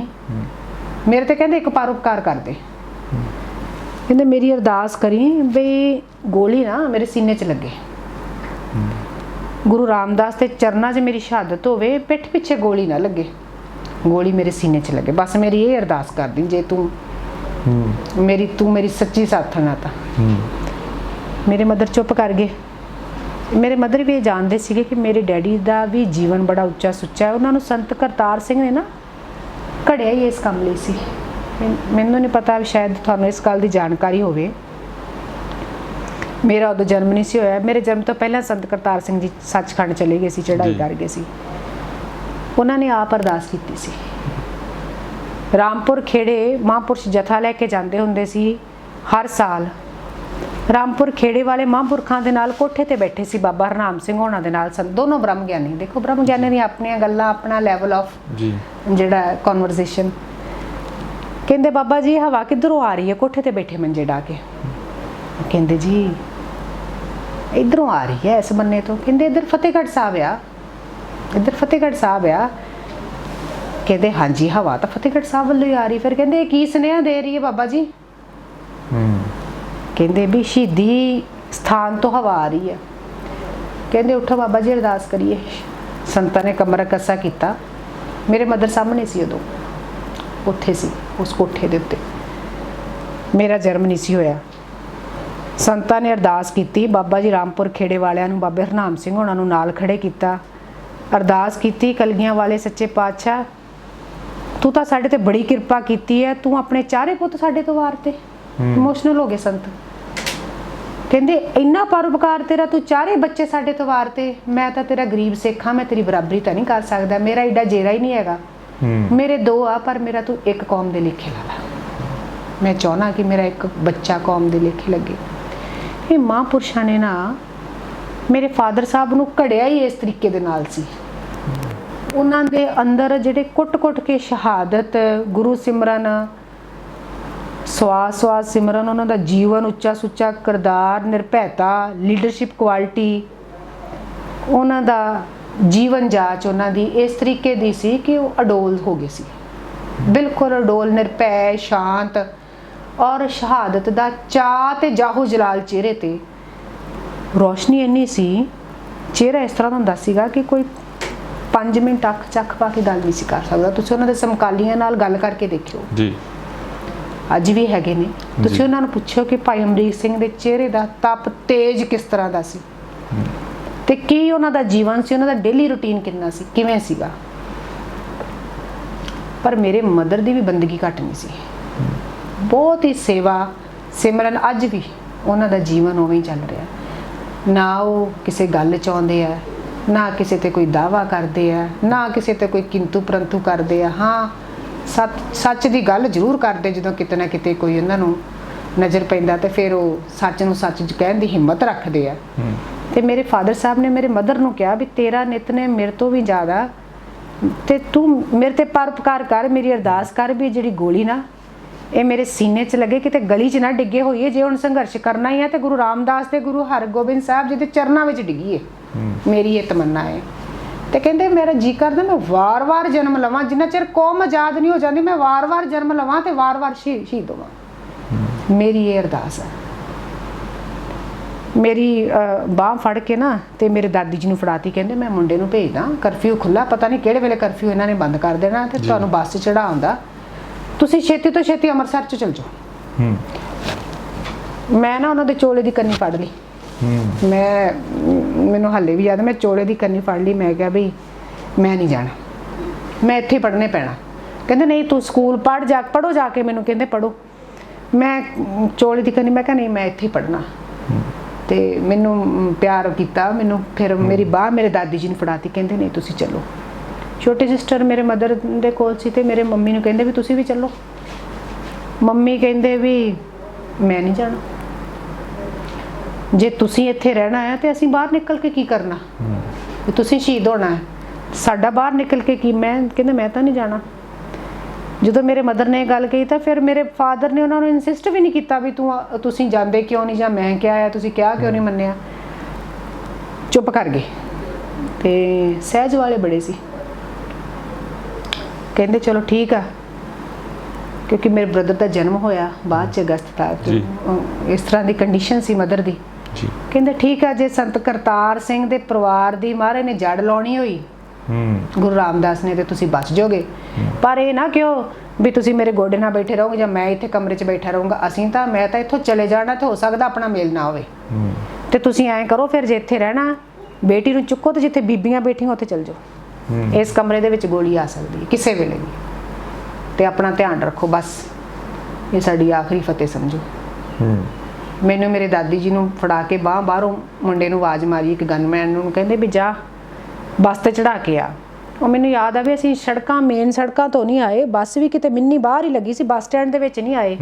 ਉਹ ਤੁਰ ਤਾਰ ਕੇ ਅੰਦਰੋਂ ਜਿਹਦੀ ਆਉ ਕੇ ਸਾਨੂੰ ਪਤਾ ਨਹੀਂ ਬੱਸ ਤੇ ਚੜਾ ਗਿਆ। ਫਿਰ ਅਸੀਂ ਹਜੇ ਸਰਿਆਲੀ ਪਹੁੰਚੇ ਸੀ ਉਹ ਬੱਸ ਤੇ ਫਿਰ ਕਰਫਿਊ ਲੱਗ ਗਿਆ। ਉੱਥੇ ਬਾਬਾ ਤਾਰਾ ਸਿੰਘ ਜੀ ਕਾਰ ਸੇਵਾ ਸਰਿਆਲੀ ਵਾਲਿਆਂ ਦਾ ਡੇਰਾ, ਉੱਥੇ ਚਲੇ ਗਏ। ਉੱਥੋਂ ਉਹ ਬਾਇਆ ਟਰੈਕਟਰ ਖੇਤਾਂ ਦੇ ਵਿੱਚੋਂ ਦੀ ਪਾਸੇ ਪਿਆਂ ਚੋਂ ਪਿੰਡਾਂ ਦੇ ਵਿੱਚੋਂ ਦੀ ਹੋ ਕੇ ਫਿਰੋਜ਼ਪੁਰ ਮੇਰੇ ਨਾਨਕੇ ਉੱਥੇ ਪਹੁੰਚੇ। ਰਾਤ ਤਾਂ ਉੱਥੇ BBC ਦੀਆਂ ਖਬਰਾਂ ਆ ਗਈਆਂ ਵੀ ਰਾਤ ਅਟੈਕ ਹੋ ਗਿਆ, ਫੌਜ ਨੇ ਗੋਲਾਬਾਰੀ ਸ਼ੁਰੂ ਕਰਤੀ। ਮੇਰੇ ਦਾਦੀ ਜੀ ਨੇ ਮੈਨੂੰ ਉੱਥੇ ਹੀ ਛੱਡਿਆ, ਆਪ ਫਿਰ ਬਈ ਕਰਫਿਊ ਦੇ ਵਿੱਚ ਤੁਰ ਕੇ ਵਾਪਸ ਆਏ ਅੰਮ੍ਰਿਤਸਰ ਤੱਕ। 2-3-4 ਦਿਨਾਂ ਤੱਕ ਪਹੁੰਚੇ, ਉਹਨਾਂ ਚਿਰ ਨੂੰ ਸਾਰਾ ਕੁਝ ਖਤਮ ਹੋ ਚੁੱਕਿਆ ਸੀ। ਮਦਰ ਮੇਰਿਆਂ ਨੇ ਕੁਛ ਚਿਰ ਦਰਵਾਜ਼ਾ ਬੰਦ ਕਰਕੇ ਬੈਠੇ ਰਹੇ, ਪਰ ਅਜੇ ਵੀ ਉਹਨਾਂ ਨੂੰ ਵਿਸ਼ਵਾਸ ਨਹੀਂ ਸੀ ਵੀ ਇੰਨਾ ਕੁਛ ਹੋ ਜਾਊਗਾ। ਉਹਨਾਂ ਨੇ ਸੀ ਵੀ ਸੰਤ ਆ ਨਾਲ ਸਾਰੇ ਸਿੰਘ ਆ, ਇੰਨੀ ਥੋੜੀ ਕੋਈ ਗੱਲ ਹੈ ਵੀ ਗਵਰਨਮੈਂਟ ਇੰਨੀ ਨਿਰਦਈ ਨਹੀਂ ਹੋ ਸਕਦੀ ਕਿ ਵੀ ਮਾਰ ਹੀ ਦਊਗੀ ਸਾਨੂੰ, ਸਾਡੀ ਗਵਰਨਮੈਂਟ ਆ ਐਡੀ। ਠੀਕ ਆ ਟਕਰਾਅ ਹੋ ਗਿਆ, ਪਰ ਇਹ ਨਹੀਂ ਸੀ ਪਤਾ ਵੀ ਸਰਕਾਰ ਜਿਹੜੀ ਹੈ ਉਹ ਆਪਣੇ ਵਹਿਸ਼ੀਆਨਾ ਹਰਕਤ ਤੇ ਉਤਰ ਆਊਗੀ। ਫਿਰ ਉਹਨਾਂ ਨੇ ਜਿਵੇਂ ਉਹ ਟਾਈਮ ਕੱਢਿਆ, ਬਹੁਤ ਔਖਾ ਦੱਸਣਾ। ਮੈਂ ਤਾਂ ਹੀ ਇਹ ਵਾਰ-ਵਾਰ ਇਹ ਗੱਲ ਕਰਦੀ ਹੁੰਦੀ ਹਾਂ ਕਿ ਮੇਰੇ ਫਾਦਰ ਸਾਹਿਬ ਤਾਂ ਇੱਕ ਦਿਨ ਸ਼ਹੀਦ ਹੋ ਗਏ, ਪਰ ਮੈਂ ਆਪਣੇ ਮਦਰ ਨੂੰ ਰੋਜ਼ ਸ਼ਹੀਦ ਹੁੰਦੇ ਦੇਖਿਆ। ਇਸ ਕਰਕੇ ਨਾ ਤਾਂ ਹੁਣ ਜਿਹੜੀਆਂ ਬਹੁਤੀਆਂ ਬਨੌਟੀ ਗੱਲਾਂ ਨੇ ਉਹ ਚੰਗੀਆਂ ਲੱਗਦੀਆਂ, ਤੇ ਨਾ ਕੋਈ ਵੱਡੇ ਆ ਜਿਹੜੇ ਦਾਅਵੇ ਨੇ ਅਜੋਕੇ ਲੀਡਰਾਂ ਦੇ ਕਹਿ ਲਓ, ਕਿਸੇ ਦੇ ਵੀ ਕਹਿ ਲਓ, ਨਾ ਇਹ ਚੰਗੇ ਲੱਗਦੇ। ਜਦੋਂ ਹੁਣ ਅਸਲ ਦੇ ਵਿੱਚ ਗੱਲ ਇਹ ਹੈ ਵੀ ਸਾਡੇ ਕੋਲ ਨਾ ਗਵਾਉਣ ਨੂੰ ਕੁਛ ਬਚਿਆ ਨਹੀਂ। ਮੈਂ ਬੇਨਤੀ ਕਰਦੀ ਹਾਂ ਹੁਣ ਵੀ ਹਾਲੇ ਵੀ ਸਾਡੇ ਕੌਮ ਦੇ ਆਗੂਆਂ ਨੂੰ, ਲੀਡਰਾਂ ਨੂੰ ਨਾ ਸਿਰ ਜੋੜ ਕੇ ਆਤਮ ਚਿੰਤਨ ਕਰ ਲੈਣਾ ਚਾਹੀਦਾ ਵੀ ਅਸੀਂ ਬਹੁਤ ਕੁਝ ਗਵਾ ਲਿਆ। ਕਿੰਨੀ ਕੁ ਵਾਰ ਅਸੀਂ ਗਵਾਉਂਦੇ ਰਵਾਂਗੇ, ਕਿੰਨਾ ਕੁ ਗਵਾਵਾਂਗੇ, ਕਿੱਥੋਂ ਤੱਕ ਜਾਵਾਂਗੇ। ਬੱਚੇ ਹੁਣ ਵੱਡੇ ਹੋਏ ਆ ਜੀ, ਇਹਨਾਂ ਨੂੰ ਪੜ੍ਹਾਈਏ ਲਿਖਾਈਏ, ਵਿਦਵਾਨ ਬਣਾਈਏ, ਡਿਸੀਜਨ ਮੇਕਿੰਗ ਚੇਅਰਸ ਤੇ ਸਾਡੇ ਸਿੱਖ ਵਿਦਵਾਨ ਬੈਠੇ ਹੋਣ। ਅਸੀਂ ਆਪਣੀਆਂ ਪਾਲਿਸੀਆਂ ਆਪ ਬਣਾਈਏ। ਅਸੀਂ ਜਿਵੇਂ ਹੁਣ ਤੁਸੀਂ ਗੱਲ ਕੀਤੀ ਆ ਗੁਰਮਤਿ ਦੇ ਸਿਧਾਂਤਾਂ ਤੇ ਇੱਕ ਦੂਜੇ ਨਾਲ ਵਖਰੇਵੇਂ ਨਾ ਪਾਈਏ, ਸਿਰ ਜੋੜ ਕੇ ਬੈਠੀਏ, ਇਤਿਹਾਸ ਨੂੰ ਆਪਣੇ ਨੂੰ ਸੰਭਾਲੀਏ, ਆਪਣਾ ਵਿਰਸਾ ਸੰਭਾਲੀਏ, ਆਪਣੀਆਂ ਜੜ੍ਹਾਂ ਨਾਲ ਜੁੜੀਏ। ਮੈਂ ਕਹਿੰਦੀ ਅਸੀਂ ਇਹੀ ਸਬਕ ਲੈ ਲਈਏ ਇਸ 84 ਤੋਂ, ਇਹ ਬੜੀ ਵੱਡੀ ਗੱਲ ਹੈ ਸਾਡੇ ਲਈ। ਬੜਾ ਔਖਾ ਹੈ ਇਹ ਦੁਖਾਂਤ ਜਿਨ੍ਹਾਂ ਪਰਿਵਾਰਾਂ ਤੇ ਬੀਤਿਆ, ਬਹੁਤ ਔਖਾ। It's really hard to explain even. ਅਸੀਂ ਤਾਂ ਬਹੁਤ ਛੋਟੇ ਸੀ। ਮੈਂ ਕਹਿੰਦੀ ਮੇਰਾ ਉਸ ਮਾਂ ਨੂੰ ਸਲੂਟ ਆ ਜਿਹਨੇ ਇਸ ਵਗਦੀ ਹਨੇਰੀ ਵਿੱਚ 2 ਮਹੀਨੇ ਅਸੀਂ ਕਿਵੇਂ ਰਹੇ। ਇਹ ਆਪਣੀ ਇੱਕ ਅਲੱਗ ਸਟੋਰੀ ਹੈ। ਮੈਂ ਖਿਆਲ ਜੇ ਆਪਾਂ ਇਸ ਨੂੰ ਨਰੇਟ ਕਰਨ ਲੱਗੀਏ ਤਾਂ ਪੂਰੀ ਰਾਤ ਇੱਕ ਚਾਹੀਦੀ ਹੈ, ਪੂਰਾ ਦਿਨ ਚਾਹੀਦਾ ਇਸ ਚੀਜ਼ ਨਰੇਟ ਕਰਨ ਲਈ। ਛੁਪ ਕੇ ਰਹਿਣਾ, ਫਿਰ ਹਾਲਾਤ ਇਸ ਤਰ੍ਹਾਂ ਦੇ ਕਿ ਸਰਕਾਰਾਂ ਤੁਹਾਡੇ ਮਗਰ ਪਈਆਂ ਹੋਣ, ਵੈਰ ਪਈਆਂ ਹੋਣ, ਤੇ ਤੁਹਾਨੂੰ ਇਹ ਵੀ ਨਾ ਪਤਾ ਹੋਵੇ ਕਿ ਮੇਰੇ ਪਰਿਵਾਰ ਦਾ ਕਿਹੜਾ ਜੀ ਬਚਿਆ, ਕਿਹੜਾ ਸ਼ਹੀਦ ਹੋ ਗਿਆ, ਕਿਹੜਾ ਕਿੱਥੇ ਗਿਆ। ਤੇ ਕੌਮ ਪ੍ਰਸਤੀ ਤੇ ਚਾਅ ਉਹਨਾਂ ਨੂੰ ਸ਼ਹਾਦਤ ਦਾ ਇੰਨਾ ਸੀ ਵੀ ਜਦੋਂ ਆਰਮੀ ਅੰਦਰ ਚਲੇਗੀ, ਗੋਲਾਬਾਰੀ ਇੰਨੀ ਹੋ ਗਈ, ਤਾਂ ਜਿਹੜਾ ਰਾਗੀ ਜਥਾ ਦਰਬਾਰ ਸਾਹਿਬ ਕੀਰਤਨ ਕਰਨ ਆਇਆ ਸੀ, ਉਹ ਕੀਰਤਨ ਕਰਦੇ ਸਮੇਂ 2 ਰਾਗੀ ਉੱਥੇ ਸ਼ਹੀਦ ਹੋ ਗਏ। ਤਬਲੇ ਵਾਲਾ ਇੱਕ ਅੰਦਰ ਫਸ ਗਿਆ। ਉਹ ਕਿਵੇਂ ਨਾ ਕਿਵੇਂ ਅਕਾਲ ਤਖਤ ਸਾਹਿਬ ਦੀ ਨਾ ਇੱਕ ਬਾਈ ਦੇ ਨਾਲ ਵਿਚਾਰਾ ਇਹ ਬੈਠਾ ਸੁੰਗੜ ਕੇ। ਮੇਰੇ ਫਾਦਰ ਸਾਹਿਬ ਆਏ, ਮੇਰੇ ਖਿਆਲ 4 ਤਰੀਕ ਦੀ ਸ਼ਾਇਦ ਗੱਲ ਆ, if I am not wrong. ਹਜੇ ਵੀ ਸਟਿਲ ਹੀ ਇਜ਼ ਅਲਾਈਵ। ਉਹ ਜੁੜ ਕੇ ਬੈਠਾ ਤੇ ਮੇਰੇ ਫਾਦਰ ਸਾਹਿਬ ਆਏ, ਕਹਿੰਦੇ ਹਾਂਜੀ ਸਿੰਘਾ ਕਿੱਦਾਂ ਬੈਠਾ। ਕਹਿੰਦੇ ਉਹਨਾਂ ਦਾ ਤਰੀਕਾ ਹੀ ਇਹ ਸੀ ਗੱਲ ਕਰਨ ਦਾ, ਬਹੁਤ ਨੂੰ ਮਖੌਲਣਾ। ਉਹਨਾਂ ਨੂੰ ਇਹ ਥੋੜੀ ਸੀ ਵੀ ਅੱਗੋਂ ਟੈਂਕ ਆ ਗਿਆ ਜਾਂ ਕੋਈ ਆ ਗਿਆ। ਉਹ ਤਾਂ ਮਤਲਬ ਉਹਨੂੰ ਤਾਂ ਚਾਹ ਸੀ ਜਿਵੇਂ ਸ਼ਹਾਦਤ ਦਾ। ਕਹਿੰਦਾ ਸਿੰਘਾ ਕਿੱਦਾਂ ਬੈਠਾ। ਉਹ ਕਹਿੰਦਾ ਜੀ ਬੈਠਾ ਕਿਵੇਂ ਆ, ਮੇਰੀ ਡਿਊਟੀ ਸੀ ਕੀਰਤਨ ਦੀ, ਮੈਂ ਫਸ ਗਿਆ ਜੀ ਅੰਦਰ। ਹੁਣ ਗੋਲੀ ਇੰਨੀ ਤੇਜ਼ ਹੋ ਗਈ ਹੈ, ਹੁਣ ਨਿਕਲਿਆ ਨਹੀਂ ਜਾਣਾ, ਹੁਣ ਤਾਂ ਮਰਨਾ ਹੀ ਆ। ਭਾਈ ਸਾਹਿਬ ਕਹਿੰਦਾ ਹੁਣ ਮਰ ਜੀਏ, 10 ਮਿੰਟਾਂ ਨੂੰ ਮਰ ਜੀਏ, ਪਤਾ ਨਹੀਂ ਕਿਹੜੇ ਵੇਲੇ ਗੋਲੀ ਮਾਰ ਜਾਣੇ, ਰੱਬ ਨੂੰ ਯਾਦ ਕਰਨ ਡਿਆ। ਕਹਿੰਦੇ ਫਿਰ ਜੀ ਨਹੀਂ ਕਰਦਾ ਮਰਨ ਨੂੰ। ਉਹ ਰੋਣ ਲੱਗ ਗਿਆ, ਕਹਿੰਦਾ ਮੇਰਾ ਨਹੀਂ ਜੀ ਕਰਦਾ। ਕਹਿੰਦੇ ਪਰਿਵਾਰ ਦੀ ਯਾਦ ਆਉਂਦੀ ਆ। ਹਾਂਜੀ ਕਹਿੰਦਾ ਪਰਿਵਾਰ ਦੀ ਯਾਦ ਆਉਂਦੀ, ਮਰਨ ਨੂੰ ਜੀ ਨਹੀਂ ਕਰਦਾ। ਕਹਿੰਦੇ ਕੋਈ ਗੱਲ ਨਹੀਂ, ਕਹਿੰਦੇ ਜੇ ਕਹਿੰਦੇ ਤੇਰਾ ਮਰਨ ਨੂੰ ਜੀ ਨਹੀਂ ਨਾ ਕਰਦਾ ਤੇ ਤੈਨੂੰ ਮਰਨ ਵੀ ਨਹੀਂ ਦਿੰਦੇ। ਚੱਲ ਕਹਿੰਦੇ ਉਹ ਸਾਹਮਣੇ ਜਿੱਧਰ ਹੁਣ ਅਕਾਲ ਤਖਤ ਸਾਹਿਬ ਦੇ ਮਗਰ ਜਿੱਥੇ ਅਖੰਡ ਪਾਠ ਸਾਹਿਬ ਦੇ ਕਮਰੇ ਇਥੋਂ ਜੀ ਪੀੜੀਆਂ ਪੀੜੀਆਂ ਗਲੀਆਂ ਬਾਜ਼ਾਰਾਂ ਨੂੰ ਨਿਕਲਦੀਆਂ ਸੀ। ਜੀ ਜਾ ਕਹਿੰਦੇ ਸਾਹਮਣੇ ਸਿੱਧੀ ਗਲੀ ਨਿਕਲੂਗੀ, ਇਧਰੋਂ ਖੱਬੇ ਮੁੜ ਜੀ, ਇਧਰੋਂ ਸੱਜੇ ਮੁੜ ਜੀ, ਤੂੰ ਸੇਫ ਆ, ਜਾ ਚੱਲ ਜਾ। ਕਹਿੰਦੇ ਅਸੀਂ ਫੜ ਕੇ ਮਰਾਉਣ ਨੂੰ ਥੋੜੀ ਬੈਠੇ ਆ, ਆਪਣੀ ਮਰਜ਼ੀ ਨਾਲ ਜਿਹਨੇ ਸੰਘਰਸ਼ ਨਾਲ ਨਾ ਲੜੇ। ਕਹਿੰਦੇ ਚੱਲ। ਕਹਿੰਦਾ ਮੈਂ ਕਿਵੇਂ ਚੱਲ ਜਾ ਭਾਈ ਸਾਹਿਬ, ਪਹਿਲੀ ਗੱਲ ਤਾਂ ਮੈਨੂੰ ਫੌਜ ਦੀ ਗੋਲੀ ਵੱਜ ਜਾਣੀ ਇੱਥੇ ਬਾਹਰ ਨਿਕਲਦੇ ਨੂੰ, ਜੇ ਉਹ ਤੋਂ ਬਚ ਗਿਆ ਤੁਹਾਡੇ ਸਿੰਘਾਂ ਨੇ ਮਗਰੋਂ ਮਾਰ ਦੇਣੀ ਵੀ ਗਦਾਰ ਹੋ ਗਿਆ, ਮੈਂ ਤਾਂ ਦੋਵੇਂ ਬੰਨੇ ਮਰਿਆ। ਕਹਿੰਦੇ ਸਾਹਮਣੇ ਤਾਂ ਸਿੰਘਾਂ ਦਾ ਮੋਰਚਾ, ਮੈਨੂੰ ਨਹੀਂ ਛੱਡਦੇ ਤੁਹਾਡੇ ਬੰਦੇ। ਕਹਿੰਦੇ ਇਹ ਗੱਲ ਆ, ਚੱਲ ਤੈਨੂੰ ਕੱਢ ਕੇ ਆਵਾਂ। ਆਪਣਾ ਵੈਪਨ ਇੱਕ ਹੱਥ 'ਚ ਫੜਿਆ। ਉਹ ਕਹਿੰਦਾ ਭਾਈ ਸਾਹਿਬ ਦੇ ਗਿੱਟੇ ਤੇ ਮੋਚ ਆਈ ਸੀ, ਉਦੋਂ ਗਿੱਟਾ ਸੁੱਜਿਆ ਹੋਇਆ ਸੀ, ਕਮਰ ਕੱਸਾ ਕੀਤਾ, ਵੈਪਨ ਕਹਿੰਦੇ ਇੱਕ ਹੱਥ 'ਚ ਫੜਿਆ ਤੇ ਇੱਕ ਹੱਥ 'ਚੋਂ ਕਹਿੰਦੇ ਉੱਠ। ਕਿੱਦਾਂ? ਕਹਿੰਦੇ ਵੇਖੋ ਲਾਚਾਰ ਹੋਇਆ, ਫੜ ਕੇ ਬਾਂਹ ਤੋਂ ਕਹਿੰਦੇ ਗੁਰੂ ਦਾ ਸਿੰਘ ਹੁੰਨਾ ਤੂੰ। ਗਲੀ ਤੱਕ ਛੱਡਣ ਆਏ, ਅੱਗੇ ਕਰਕੇ ਗਏ ਗਲੀ ਤੱਕ। ਕਹਿੰਦੇ ਸਿੱਧਾ ਤੁਰਿਆ ਜਾ, ਕੋਈ ਤੇਰੀ ਵਾਹ ਵੱਲ ਨਹੀਂ ਵੇਖਦਾ, ਜਾ ਜਾ ਕੇ ਪਰਿਵਾਰ ਸੰਭਾਲ, ਜੇ ਤੂੰ ਮਰਨਾ ਨਹੀਂ ਚਾਹੁੰਦਾ ਤੇ ਅਸੀਂ ਤੈਨੂੰ ਮਾਰਦੇ ਵੀ ਨਹੀਂ। ਉਹ ਜਦੋਂ ਜਾਣ ਲੱਗਾ ਨਾ, ਉਹਨੇ ਪੈਰ ਫੜ ਲਏ। ਡੈਡੀ ਜਦੋਂ ਪਿੱਛੇ ਮੁੜਨ ਲੱਗੇ ਉਹਨੇ ਪੈਰ ਫੜ ਲਏ। ਕਹਿੰਦਾ ਭਾਈ ਸਾਹਿਬ ਮੈਨੂੰ ਕੋਈ ਸੁਨੇਹਾ ਦੇ ਦਿਓ, ਮੈਂ ਬਾਹਰ ਜਾ ਕੇ ਦੱਸਾਂ, ਕੋਈ ਮੈਨੂੰ ਕੋਈ ਮੈਸੇਜ ਦੇ ਦਿਓ, ਮੈਂ ਤੁਹਾਡਾ ਕੀ ਮੈਸੇਜ ਦੇਵਾਂ।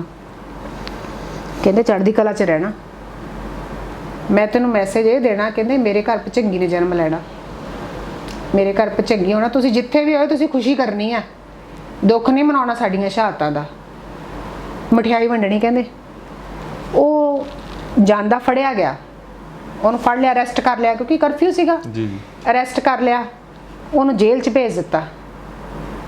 ਉਹਨੇ ਜਦੋਂ ਜੋਧਪੁਰ ਜੇਲ੍ਹ 'ਚ ਫੇਰੇ ਜਾ ਕੇ ਕਹਾਣੀ ਸਿੰਘਾਂ ਨੂੰ ਸੁਣਾਈ, ਤੇ ਜਦੋਂ ਅਗਸਤ ਵਿੱਚ ਮੇਰੇ ਬ੍ਰਦਰ ਦਾ ਜਨਮ ਹੋਇਆ ਤੇ ਖਬਰ ਉੱਥੇ ਜੋਧਪੁਰ ਜੇਲ੍ਹ 'ਚ ਪਹੁੰਚੀ ਵੀ ਭਾਈ ਅਮਰੀਕ ਸਿੰਘ ਦੇ ਘਰ ਭਚੰਗੀ ਹੋਇਆ, ਤੇ ਕਹਿੰਦਾ ਮੈਨੂੰ ਇੰਨਾ ਚਾਅ, ਮੈਨੂੰ ਸਮਝ ਨਾ ਆਵੇ ਮੈਂ ਵੰਡਾਂ ਕੀ, ਵੀ ਮੈਂ ਉਹ ਬਚਨ ਪੂਰੇ ਕਰਨੇ ਆ।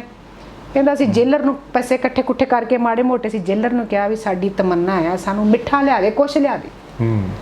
ਉਹ ਕਹਿੰਦਾ ਹੋਰ ਤਾਂ ਕੁਛ ਨਹੀਂ, ਉਹ ਜੇਲਰ ਚੰਗਾ ਬੰਦਾ ਸੀ, ਉਹਨੇ ਸਾਨੂੰ 8 ਕਿਲੋ ਗੁੜ ਲਿਆ ਕੇ ਦਿੱਤਾ। ਕਹਿੰਦਾ ਅਸੀਂ ਉਹ ਗੁੜ ਹੀ ਸਾਰੀਆਂ ਬੈਰਕਾਂ 'ਚ ਵੰਡਿਆ, ਨਾਲੇ ਅਸੀਂ ਸਾਰੇ ਕੈਦੀਆਂ ਨੂੰ ਖਵਾਇਆ, ਨਾਲੇ ਅਸੀਂ ਜਕਾਰੇ ਛੱਡੇ, ਤੇ ਨਾਲੇ ਕਹਿੰਦਾ ਅਸੀਂ ਭਾਈ ਸਾਹਿਬ ਨੂੰ ਦੇਖੋ, ਕੌਮ ਪ੍ਰਸਤੀ ਦੀ ਹਾਈਟਸ ਦੇਖੋ ਉਹਨਾਂ ਦੀ, ਕੌਮ ਦੀ ਇਹ ਹੁੰਦੀ ਹੈ ਲੀਡਰਸ਼ਿਪ ਜੀ। ਆਪਾਂ ਲੀਡਰ ਦੀ ਗੱਲ ਕਰਦੇ ਹਾਂ, ਉਹ ਕਿਸੇ ਬੰਦੇ ਨੇ ਫੜ ਕੇ ਥੋੜੀ ਬਣਾਏ ਸੀ, ਉਹ ਅਕਾਲ ਪੁਰਖ ਨੇ ਉਹਨਾਂ ਨੂੰ ਲੀਡਰ ਕੌਮ ਦੇ ਬਣਾ ਕੇ ਭੇਜਿਆ ਸੀ ਜੀ।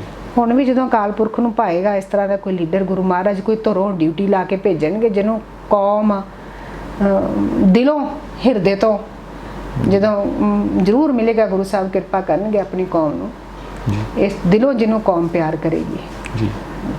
ਸੋ ਇਹ ਬੜੀਆਂ ਹੋਰ ਵੀ ਕਹਾਣੀਆਂ ਨੇ, ਹੋਰ ਵੀ ਬੜੇ ਇਹਨਾਂ ਦਿਨਾਂ ਦੇ ਵਿੱਚ ਸਾਡੇ ਲਈ ਤਾਂ ਜਦੋਂ ਇੱਕ ਬੇਟੀ ਨੂੰ ਇੱਕ ਫਾਦਰ ਦੀ ਯਾਦ ਆਉਂਦੀ, ਉਹਦੇ ਲਈ ਤਾਂ ਰੋਜ਼ 84 ਹੈ,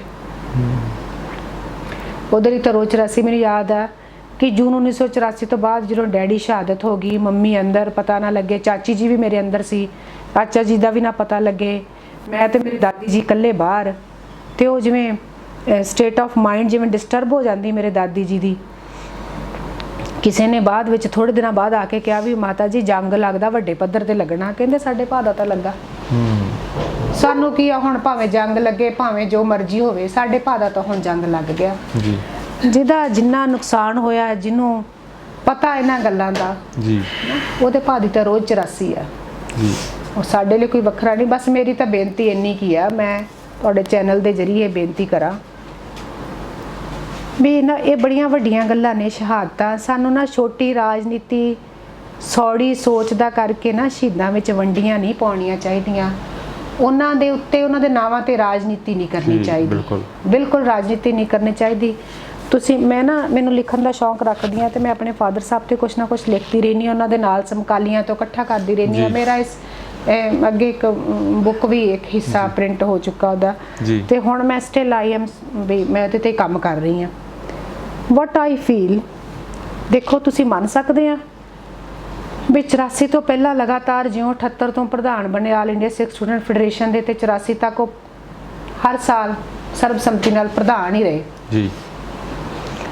ਔਰ ਫੈਡਰੇਸ਼ਨ ਦੇ ਵਿੱਚ ਇੱਕ ਟਰਨਿੰਗ ਪੁਆਇੰਟ ਆਇਆ ਉਹਨਾਂ ਦੇ ਪ੍ਰਧਾਨ ਬਣਨ ਦੇ ਨਾਲ। ਪ੍ਰੋਫੈਸਰ ਜਗੀਰ ਸਿੰਘ ਲੰਬਾ ਸਮਾਂ ਫੈਡਰੇਸ਼ਨ ਦੇ ਪ੍ਰਧਾਨ ਰਹੇ ਉਹਨਾਂ ਤੋਂ ਪਹਿਲਾਂ, ਤੇ ਉਹ ਹਿਸਟਰੀ ਦੇ ਪ੍ਰੋਫੈਸਰ ਸੀਗੇ ਖਾਲਸਾ ਕਾਲਜ ਜੀ।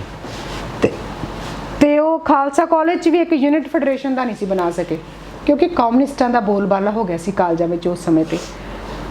ਭਾਈ ਸਾਹਿਬ ਦੇ ਫੈਡਰੇਸ਼ਨ ਪ੍ਰਧਾਨ ਬਣਨ ਦੇ ਨਾਲ ਇੱਕ ਨੌਜਵਾਨਾਂ ਵਿੱਚ ਚਾਹ ਸੀ ਨੀਲੀਆਂ ਤੇ ਕੇਸਰੀ ਦਸਤਾਰਾਂ ਬੰਨਣ ਦਾ। ਇੱਕ ਯੂਥ ਉਮੜ ਕੇ ਆ ਗਿਆ ਸੀ ਪੜ੍ਹੇ ਲਿਖੇ ਲੀਡਰ ਨੂੰ ਅਪਣਾਉਣ ਲਈ। ਇਸ ਤੋਂ ਇਲਾਵਾ ਜਿਹੜਾ ਉਹਨਾਂ ਦੀ ਮੋਟੀਵੇਸ਼ਨਲ ਸਪੀਚ ਸੀ, ਜਿਹੜੀ ਉਹਨਾਂ ਦੀ ਪਰਸਨੈਲਿਟੀ ਅਟਰੈਕਸ਼ਨ ਸੀ, ਇੱਕ ਲੀਡਰਸ਼ਿਪ ਕੁਆਲਿਟੀ ਸੀਗੀ ਯੂਥ ਨੂੰ ਖਿੱਚਣ ਦੀ, ਉਹਦੇ ਨਾਲ ਕੀ ਹੋ ਗਿਆ ਕਿ ਦਮਦਮੀ ਟਕਸਾਲ ਇੱਕ ਤਾਂ ਇਹ ਦਮਦਮੀ ਟਕਸਾਲ ਤਾਂ ਦੇਖੋ ਬਹੁਤ ਵੱਡੀ ਗੱਲ ਹੈ। ਗੁਰੂ ਮਹਾਰਾਜ ਦੀ ਚਲਾਈ ਹੋਈ ਇੱਕ ਸੰਸਥਾ ਸੀ ਜਿਹਦੇ ਵਿੱਚ ਵਿਦਵਾਨ ਘੜੇ ਜਾਂਦੇ ਆ, ਜਿਹਦੇ ਵਿੱਚ ਕੌਮ ਜਿਹੜੀ ਹੈ ਉਹ ਘਾੜਤ ਕੀਤੀ ਜਾਂਦੀ ਹੈ। ਤੇ ਜਿਹੜਾ ਇੱਕ ਫੈਡਰੇਸ਼ਨ ਸੀ ਇਹ ਨਾਲ ਰਲ ਕੇ ਇਹ ਇੱਕ ਹਰਿਆਵਲ ਦਸਤਾ ਬਣ ਗਿਆ ਕੌਮ ਦਾ। ਇਹਦੇ ਵਿੱਚ ਪੜ੍ਹਿਆ ਲਿਖਿਆ ਯੂਥ ਸਾਰਾ ਇਹਦੀ ਪਲੇਟਫਾਰਮ ਤੇ ਆ ਗਿਆ। ਸੋ ਸੰਤ ਜਰਨੈਲ ਸਿੰਘ ਹੋਣਾ ਦਾ ਦਮਦਮੀ ਟਕਸਾਲ ਦਾ ਆਲ ਇੰਡੀਆ ਸਿੱਖ ਸਟੂਡੈਂਟ ਫੈਡਰੇਸ਼ਨ ਦਾ ਇਹ ਜਿਹੜਾ ਸੁਮੇਲ ਸੀ ਉਸ ਸਮੇਂ ਦਾ, ਤਾਂ ਇਹ ਇੱਕ ਵਿਲੱਖਣਤਾ ਹੀ ਸੀਗੀ। ਇਸ ਚੀਜ਼ ਨੇ ਜਿਹੜੀ ਕੌਮ ਤੇ ਕੌਮੀਅਤ ਨੂੰ ਲੋਕਾਂ ਦੇ ਵਿੱਚ ਕੁੱਟ-ਕੁੱਟ ਕੇ ਭਰ ਦਿੱਤਾ ਤੇ ਫਿਰ ਅੰਦਰੋਂ ਬਾਹਰੋਂ ਸੱਚਾਈ ਜਿਹੜੀ ਸੀ, ਲੋਕੀ ਜੋ ਚਾਹੁੰਦੇ ਸੀ ਉਸ ਤਰ੍ਹਾਂ ਦੀ ਲੀਡਰਸ਼ਿਪ ਮਿਲੀ। ਔਰ ਆਪਸੀ ਪਿਆਰ ਵੀ ਬੜਾ ਸੀ, ਭਰੋਸਾ ਇੱਕ ਦੂਜੇ ਤੇ, ਜੇ ਇੱਕ ਨੇ ਗੱਲ ਕਹਿ ਲਈ ਤਾਂ ਦੂਜੇ ਨੇ ਉਹ ਕਰਕੇ ਵੀ ਦਿਖਾਈ, ਇੱਕ ਦੂਜੇ ਦੇ ਨਾਲ ਨਿਭੇ ਵੀ ਅੰਤ ਤੀਕ। ਸੋ ਮੈਨੂੰ ਇਸ ਗੱਲ ਤੇ ਆਉਂਦਾ ਹੈ ਕਿ ਵੀ ਹਾਸੋਹੀਣੀ ਗੱਲ ਇਹ ਹੈ ਕਿ ਵੀ ਅੱਜ ਦੇ ਦੌਰ ਦੇ ਵਿੱਚ ਨਾ ਸਾਡੇ ਕੁਝ ਖੌਤੀ ਲੀਡਰ, ਕੁਝ ਸਾਡੀਆਂ ਤਾਕਤਾਂ, ਕੁਛ ਇਹਦੇ ਪਿੱਛੇ ਕੁਛ ਵੀ ਹੋ ਸਕਦਾ, ਵਟਸਐਵਰ ਇਟ ਮੇ ਬੀ, ਵੀ ਇਹਨਾਂ ਦੋਵਾਂ ਦੇ ਵਿੱਚ ਹੀ ਵੰਡੀਆਂ ਪਾਉਣ ਦੀ ਕੋਸ਼ਿਸ਼ ਕਰ ਰਹੀਆਂ, ਨਾਵਾਂ ਦੇ ਵਿੱਚ ਹੀ, ਆ ਵੱਡਾ ਜੀ, ਆ ਛੋਟਾ ਜੀ, ਆ ਇੱਥੇ ਲਿਖ ਦਿਓ, ਆ ਉੱਥੇ ਲਿਖ ਦਿਓ। ਬੜੀ ਹਾਸੋਹੀਣੀ ਇਹ ਗੱਲ ਲੱਗਦੀ ਹੈ ਕਿ ਜਿਹੜੇ ਬੰਦੇ ਇੱਕ ਦੂਜੇ ਤੇ ਆਪਣੀ ਜਾਨ ਵਾਰਦੇ ਔਰ ਅੰਤ ਤੱਕ ਇਕੱਠੇ ਰਹੇ, ਇਕੱਠੇ ਗਏ।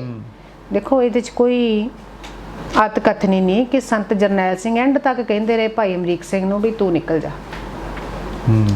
ਨੁਕਸਾਨ ਬਹੁਤ ਹੋ ਜਾਣਾ ਤੇ ਜਾ ਕੇ ਤੁਸੀਂ ਬਾਹਰ ਚਲੇ ਜਾਓ, ਤੁਸੀਂ ਜਾ ਕੇ ਤੇ ਕੌਮ ਦੀ ਵਾਗਡੋਰ ਸੰਭਾਲ ਲਿਓ ਸਾਡੇ ਤੋਂ ਬਾਅਦ। ਪਰ ਭਾਈ ਅਮਰੀਕ ਸਿੰਘ ਹਮੇਸ਼ਾ ਇਸੇ ਗੱਲ ਤੇ ਡਟੇ ਰਹੇ ਕਿ ਕਹਿੰਦੇ ਸੰਤ ਜੀ ਇਹ ਨਹੀਂ ਹੋ ਸਕਦਾ। ਮੇਰਾ ਕਰਕੇ ਧਰਮ ਯੁੱਧ ਮੋਰਚਾ ਲੱਗਿਆ, ਕਿਉਂਕਿ ਧਰਮ ਯੁੱਧ ਮੋਰਚਾ ਲੱਗਿਆ ਹੀ ਡੈਡੀ ਦੀ ਰਿਹਾਈ ਕਰਤੀ ਸੀ। ਹੁਣ ਪਤਾ ਨਹੀਂ ਕੀ ਜੋੜੀ ਜਾਂਦੇ ਆ ਕਿੱਧਰ ਕਿੱਧਰ। ਸ਼ੁਰੂਆਤ ਉਹਨਾਂ ਦੀ ਗ੍ਰਿਫਤਾਰੀ ਤੋਂ ਹੀ ਹੋਈ ਹੈ ਜੀ, ਗ੍ਰਿਫਤਾਰੀ ਤੇ ਕਹਿੰਦੇ ਮੇਰੀ ਗ੍ਰਿਫਤਾਰੀ ਤੋਂ ਮੋਰਚਾ ਲੱਗਾ, ਕੌਮ ਨੇ ਜੇਲਾਂ ਭਰ ਦਿੱਤੀਆਂ, ਇੱਥੋਂ ਤੱਕ ਕੌਮ ਦਾ ਜਿਹੜੀ ਆ ਉਹ ਆ ਗਈ ਸਾਡੇ ਪਿੱਛੇ ਤੇ ਹੁਣ ਮੈਂ ਬਾਹਰ ਨਿਕਲ ਜਾਵਾਂ ਤੇ ਲੋਕੀ ਕਹਿਣਗੇ ਸੰਤ ਕਰਤਾਰ ਸਿੰਘ ਦਾ ਪੁੱਤ ਗਦਾਰ ਹੋ ਗਿਆ। ਮੈਂ ਤੁਹਾਨੂੰ ਛੱਡ ਕੇ, ਮੇਰੀ ਤੁਹਾਡੇ ਨਾਲ ਬਚਨ ਹੋਇਆ ਸੀ ਇਕੱਠੇ ਨਿਭਾਂਗੇ, ਇਕੱਠੇ ਰਵਾਂਗੇ, ਮੈਂ ਤੁਹਾਨੂੰ ਛੱਡ ਕੇ ਨਹੀਂ, ਜੇ ਰਹਿ ਵੀ ਇਕੱਠੇ ਆ ਤੇ ਹੁਣ ਜਾਵਾਂਗੇ ਵੀ ਇਕੱਠੇ। ਉਹ ਇਕੱਠੇ ਗਏ ਤੇ ਇਹ ਸਾਡੀ ਸੋਚ ਛੋਟੀ, ਸਾਡੀ ਰਾਜਨੀਤੀ ਛੋਟੀ ਹੋ ਗਈ। ਅਸੀਂ ਉਹਨਾਂ ਨੂੰ ਮਾਪ ਹੀ ਨਹੀਂ ਸਕੇ, ਉਹਨਾਂ ਦੀਆਂ ਗਹਿਰਾਈਆਂ ਨੂੰ ਵੀ। ਅਸੀਂ ਉਹਨਾਂ ਦੇ ਨਾਵਾਂ ਤੇ ਲੈ ਕੇ ਕੰਟਰੋਵਰਸੀਆਂ ਕਰ ਦਿੱਤੀਆਂ ਵੀ ਇੱਥੇ ਨਾਂ ਨਹੀਂ ਲਿਖਣਾ, ਐਸ ਯਾਦਗਾਰ ਤੇ ਫਲਾਣੇ ਦਾ ਨਾਂ ਨਹੀਂ ਲਿਖਣਾ, ਇੱਥੇ ਇਹਦਾ ਨਹੀਂ, ਆ ਵੱਡਾ ਛੋਟਾ। ਕਦੀ ਸ਼ਹੀਦ ਵੀ ਵੱਡੇ ਛੋਟੇ ਹੁੰਦੇ ਨੇ। ਦੋ ਸੰਪਰਦਾਵਾਂ ਨੇ। ਦੇਖੋ ਭਾਈ ਅਮਰੀਕ ਸਿੰਘ ਜਿੱਥੇ ਸੰਤ ਕਰਤਾਰ ਸਿੰਘ ਦੇ ਭਚੰਗੀ ਸੀ, ਉੱਥੇ ਆਲ ਇੰਡੀਆ ਸਿੱਖ ਸਟੂਡੈਂਟ ਫੈਡਰੇਸ਼ਨ ਦੇ ਉਹ ਮੁਖੀ ਸੀ, ਉਹ ਪ੍ਰਧਾਨ ਸੀ। ਦਮਦਮੀ ਟਕਸਾਲ ਨੇ ਰਹਿਨੁਮਾਈ ਕੀਤੀ, ਅਗਵਾਈ ਕੀਤੀ, ਪਰ ਮੋਢੇ ਨਾਲ ਮੋਢਾ ਜੋੜ ਕੇ ਫੈਡਰੇਸ਼ਨ ਲੜੀ, ਫੈਡਰੇਸ਼ਨ ਹੀ ਵੀ ਸ਼ਹੀਦ ਹੋਏ, ਹੈ ਨਾ। ਸੋ ਇਹ ਗੱਲਾਂ ਸਾਨੂੰ ਇਹਨਾਂ ਦੇ ਵਿੱਚ ਨਾ ਵੰਡੀਆਂ ਪਾਉਣ ਵਾਲੀ ਰਾਜਨੀਤੀ ਜਿਹੜੀ ਆ ਇਹ ਸਾਨੂੰ ਇਹਦੇ ਤੋਂ ਗਰੇਜ ਕਰਨਾ ਚਾਹੀਦਾ ਜੋ ਵੀ ਕਰਦਾ। ਨੰਬਰ 2 ਦੇ ਉੱਤੇ ਜੋ ਮੈਂ ਕਿਹਾ ਕਿ ਮੈਂ ਜਿਸ ਤਰ੍ਹਾਂ ਰਿਸਰਚ ਕਰ ਰਹੀ ਹਾਂ, ਮੈਂ ਲਿਖ ਵੀ ਰਹੀ ਹਾਂ, ਕਾਫੀ ਕੁਛ ਰਿਕਾਰਡ ਵੀ ਇਕੱਠਾ ਕਰ ਰਹੀ, ਕਾਫੀ ਕੁਛ ਕਰ ਵੀ ਲਿਆ। ਆਈ ਐਮ ਸ਼ੌਕ ਟੂ, ਮਤਲਬ ਜਦੋਂ ਮੈਨੂੰ ਪਤਾ ਲੱਗਿਆ ਕਿ 84 ਤੋਂ ਪਹਿਲਾਂ ਦੇ ਜਿਹੜੇ ਜਰਨਲ ਇਜਲਾਸ ਹੋਏ ਨੇ, ਜਰਨਲ ਇਜਲਾਸ ਹੁੰਦਾ ਜਿਹਦੇ ਵਿੱਚ ਪ੍ਰਧਾਨ ਚੁਣਿਆ ਜਾਂਦਾ ਫੈਡਰੇਸ਼ਨ ਦਾ। ਜਰਨਲ ਇਜਲਾਸ ਦੇ ਵਿੱਚ ਸਾਰੀ ਕਰੀਮ ਆਫ ਲੀਡਰਸ਼ਿਪ ਸਿੱਖ ਪੰਥ ਦੀ ਮੰਜੀ ਸਾਹਿਬ ਇਕੱਠੀ ਹੁੰਦੀ ਹੈ ਜੀ। ਸਰਬਸੰਮਤੀ ਨਾਲ ਕਿੰਨੇ ਸਾਲ ਲਗਾਤਾਰ ਭਾਈ ਅਮਰੀਕ ਸਿੰਘ ਨੂੰ ਪ੍ਰਧਾਨ ਚੁਣਿਆ ਜਾਂਦਾ ਰਿਹਾ ਫੈਡਰੇਸ਼ਨ ਦਾ ਸਾਰੇ ਇੰਡੀਆ ਚੋਂ, ਕਿਉਂਕਿ ਉਦੋਂ ਤਾਂ ਆਲ ਇੰਡੀਆ ਸਿੱਖ ਸਟੂਡੈਂਟ ਫੈਡਰੇਸ਼ਨ ਇੱਕੋ ਹੀ ਸੀ ਨਾ, ਤੇ ਡੈਲੀਗੇਟ ਸਾਰੇ ਦੇਸ਼ਾਂ ਵਿਦੇਸ਼ਾਂ ਤੋਂ ਪਹੁੰਚਦੇ ਆ। ਉਸ ਫੈਡਰੇਸ਼ਨ ਦਾ ਇਜਲਾਸ ਹੋ ਰਿਹਾ ਮੰਜੀ ਸਾਹਿਬ, ਜਨਰਲ ਸਕੱਤਰ ਦੀ ਭੂਮਿਕਾ ਨਿਭਾ ਰਿਹਾ ਹਰਮਿੰਦਰ ਸੰਧੂ ਜੀ, ਅਕਸਰ ਹੀ ਉਹ ਨਿਭਾਉਂਦੇ ਸੀ। ਸਟੇਜ ਤੇ ਸਾਰੀਆਂ ਪੰਥਕ ਹਸਤੀਆਂ ਬੈਠੀਆਂ ਨੇ, ਉਸ ਸਮੇਂ ਦੀ ਲੀਡਰਸ਼ਿਪ ਬੈਠੀ ਆ। ਉਹਦੇ ਵਿੱਚ ਸਪੀਚ ਵਿੱਚ ਲੌਂਗੋਵਾਲ ਬੋਲ ਰਹੇ ਆ, ਹਰਮਿੰਦਰ ਸਿੰਘ ਸੰਧੂ ਸਟੇਜ ਸੈਕਟਰੀ ਵਾਰ-ਵਾਰ ਅਨਾਉਂਸਮੈਂਟਸ ਕਰ ਰਹੇ ਆ। ਟੌੜਾ ਜੀ ਦੇ ਵਿੱਚ ਹੈ, ਹੋਰ ਬੜੇ ਲੀਡਰ ਬੋਲ ਰਹੇ ਆ, ਸੰਤ ਜਰਨੈਲ ਸਿੰਘ ਦਾ ਭਾਸ਼ਣ ਵੀ ਹੈ। ਦੇਖੋ ਕਿੱਡੀ ਹੈਰਾਨੀ ਦੀ ਗੱਲ ਹੈ, ਇੰਨੇ ਸਾਲਾਂ ਦੇ ਵਿੱਚ ਜਿਸ ਵਾਸਤੇ ਇਜਲਾਸ ਹੋ ਰਿਹਾ, ਭਾਈ ਅਮਰੀਕ ਸਿੰਘ ਦੀ ਸਪੀਚ ਹੀ ਨਹੀਂ ਹੈ ਨੈਟ ਤੇ।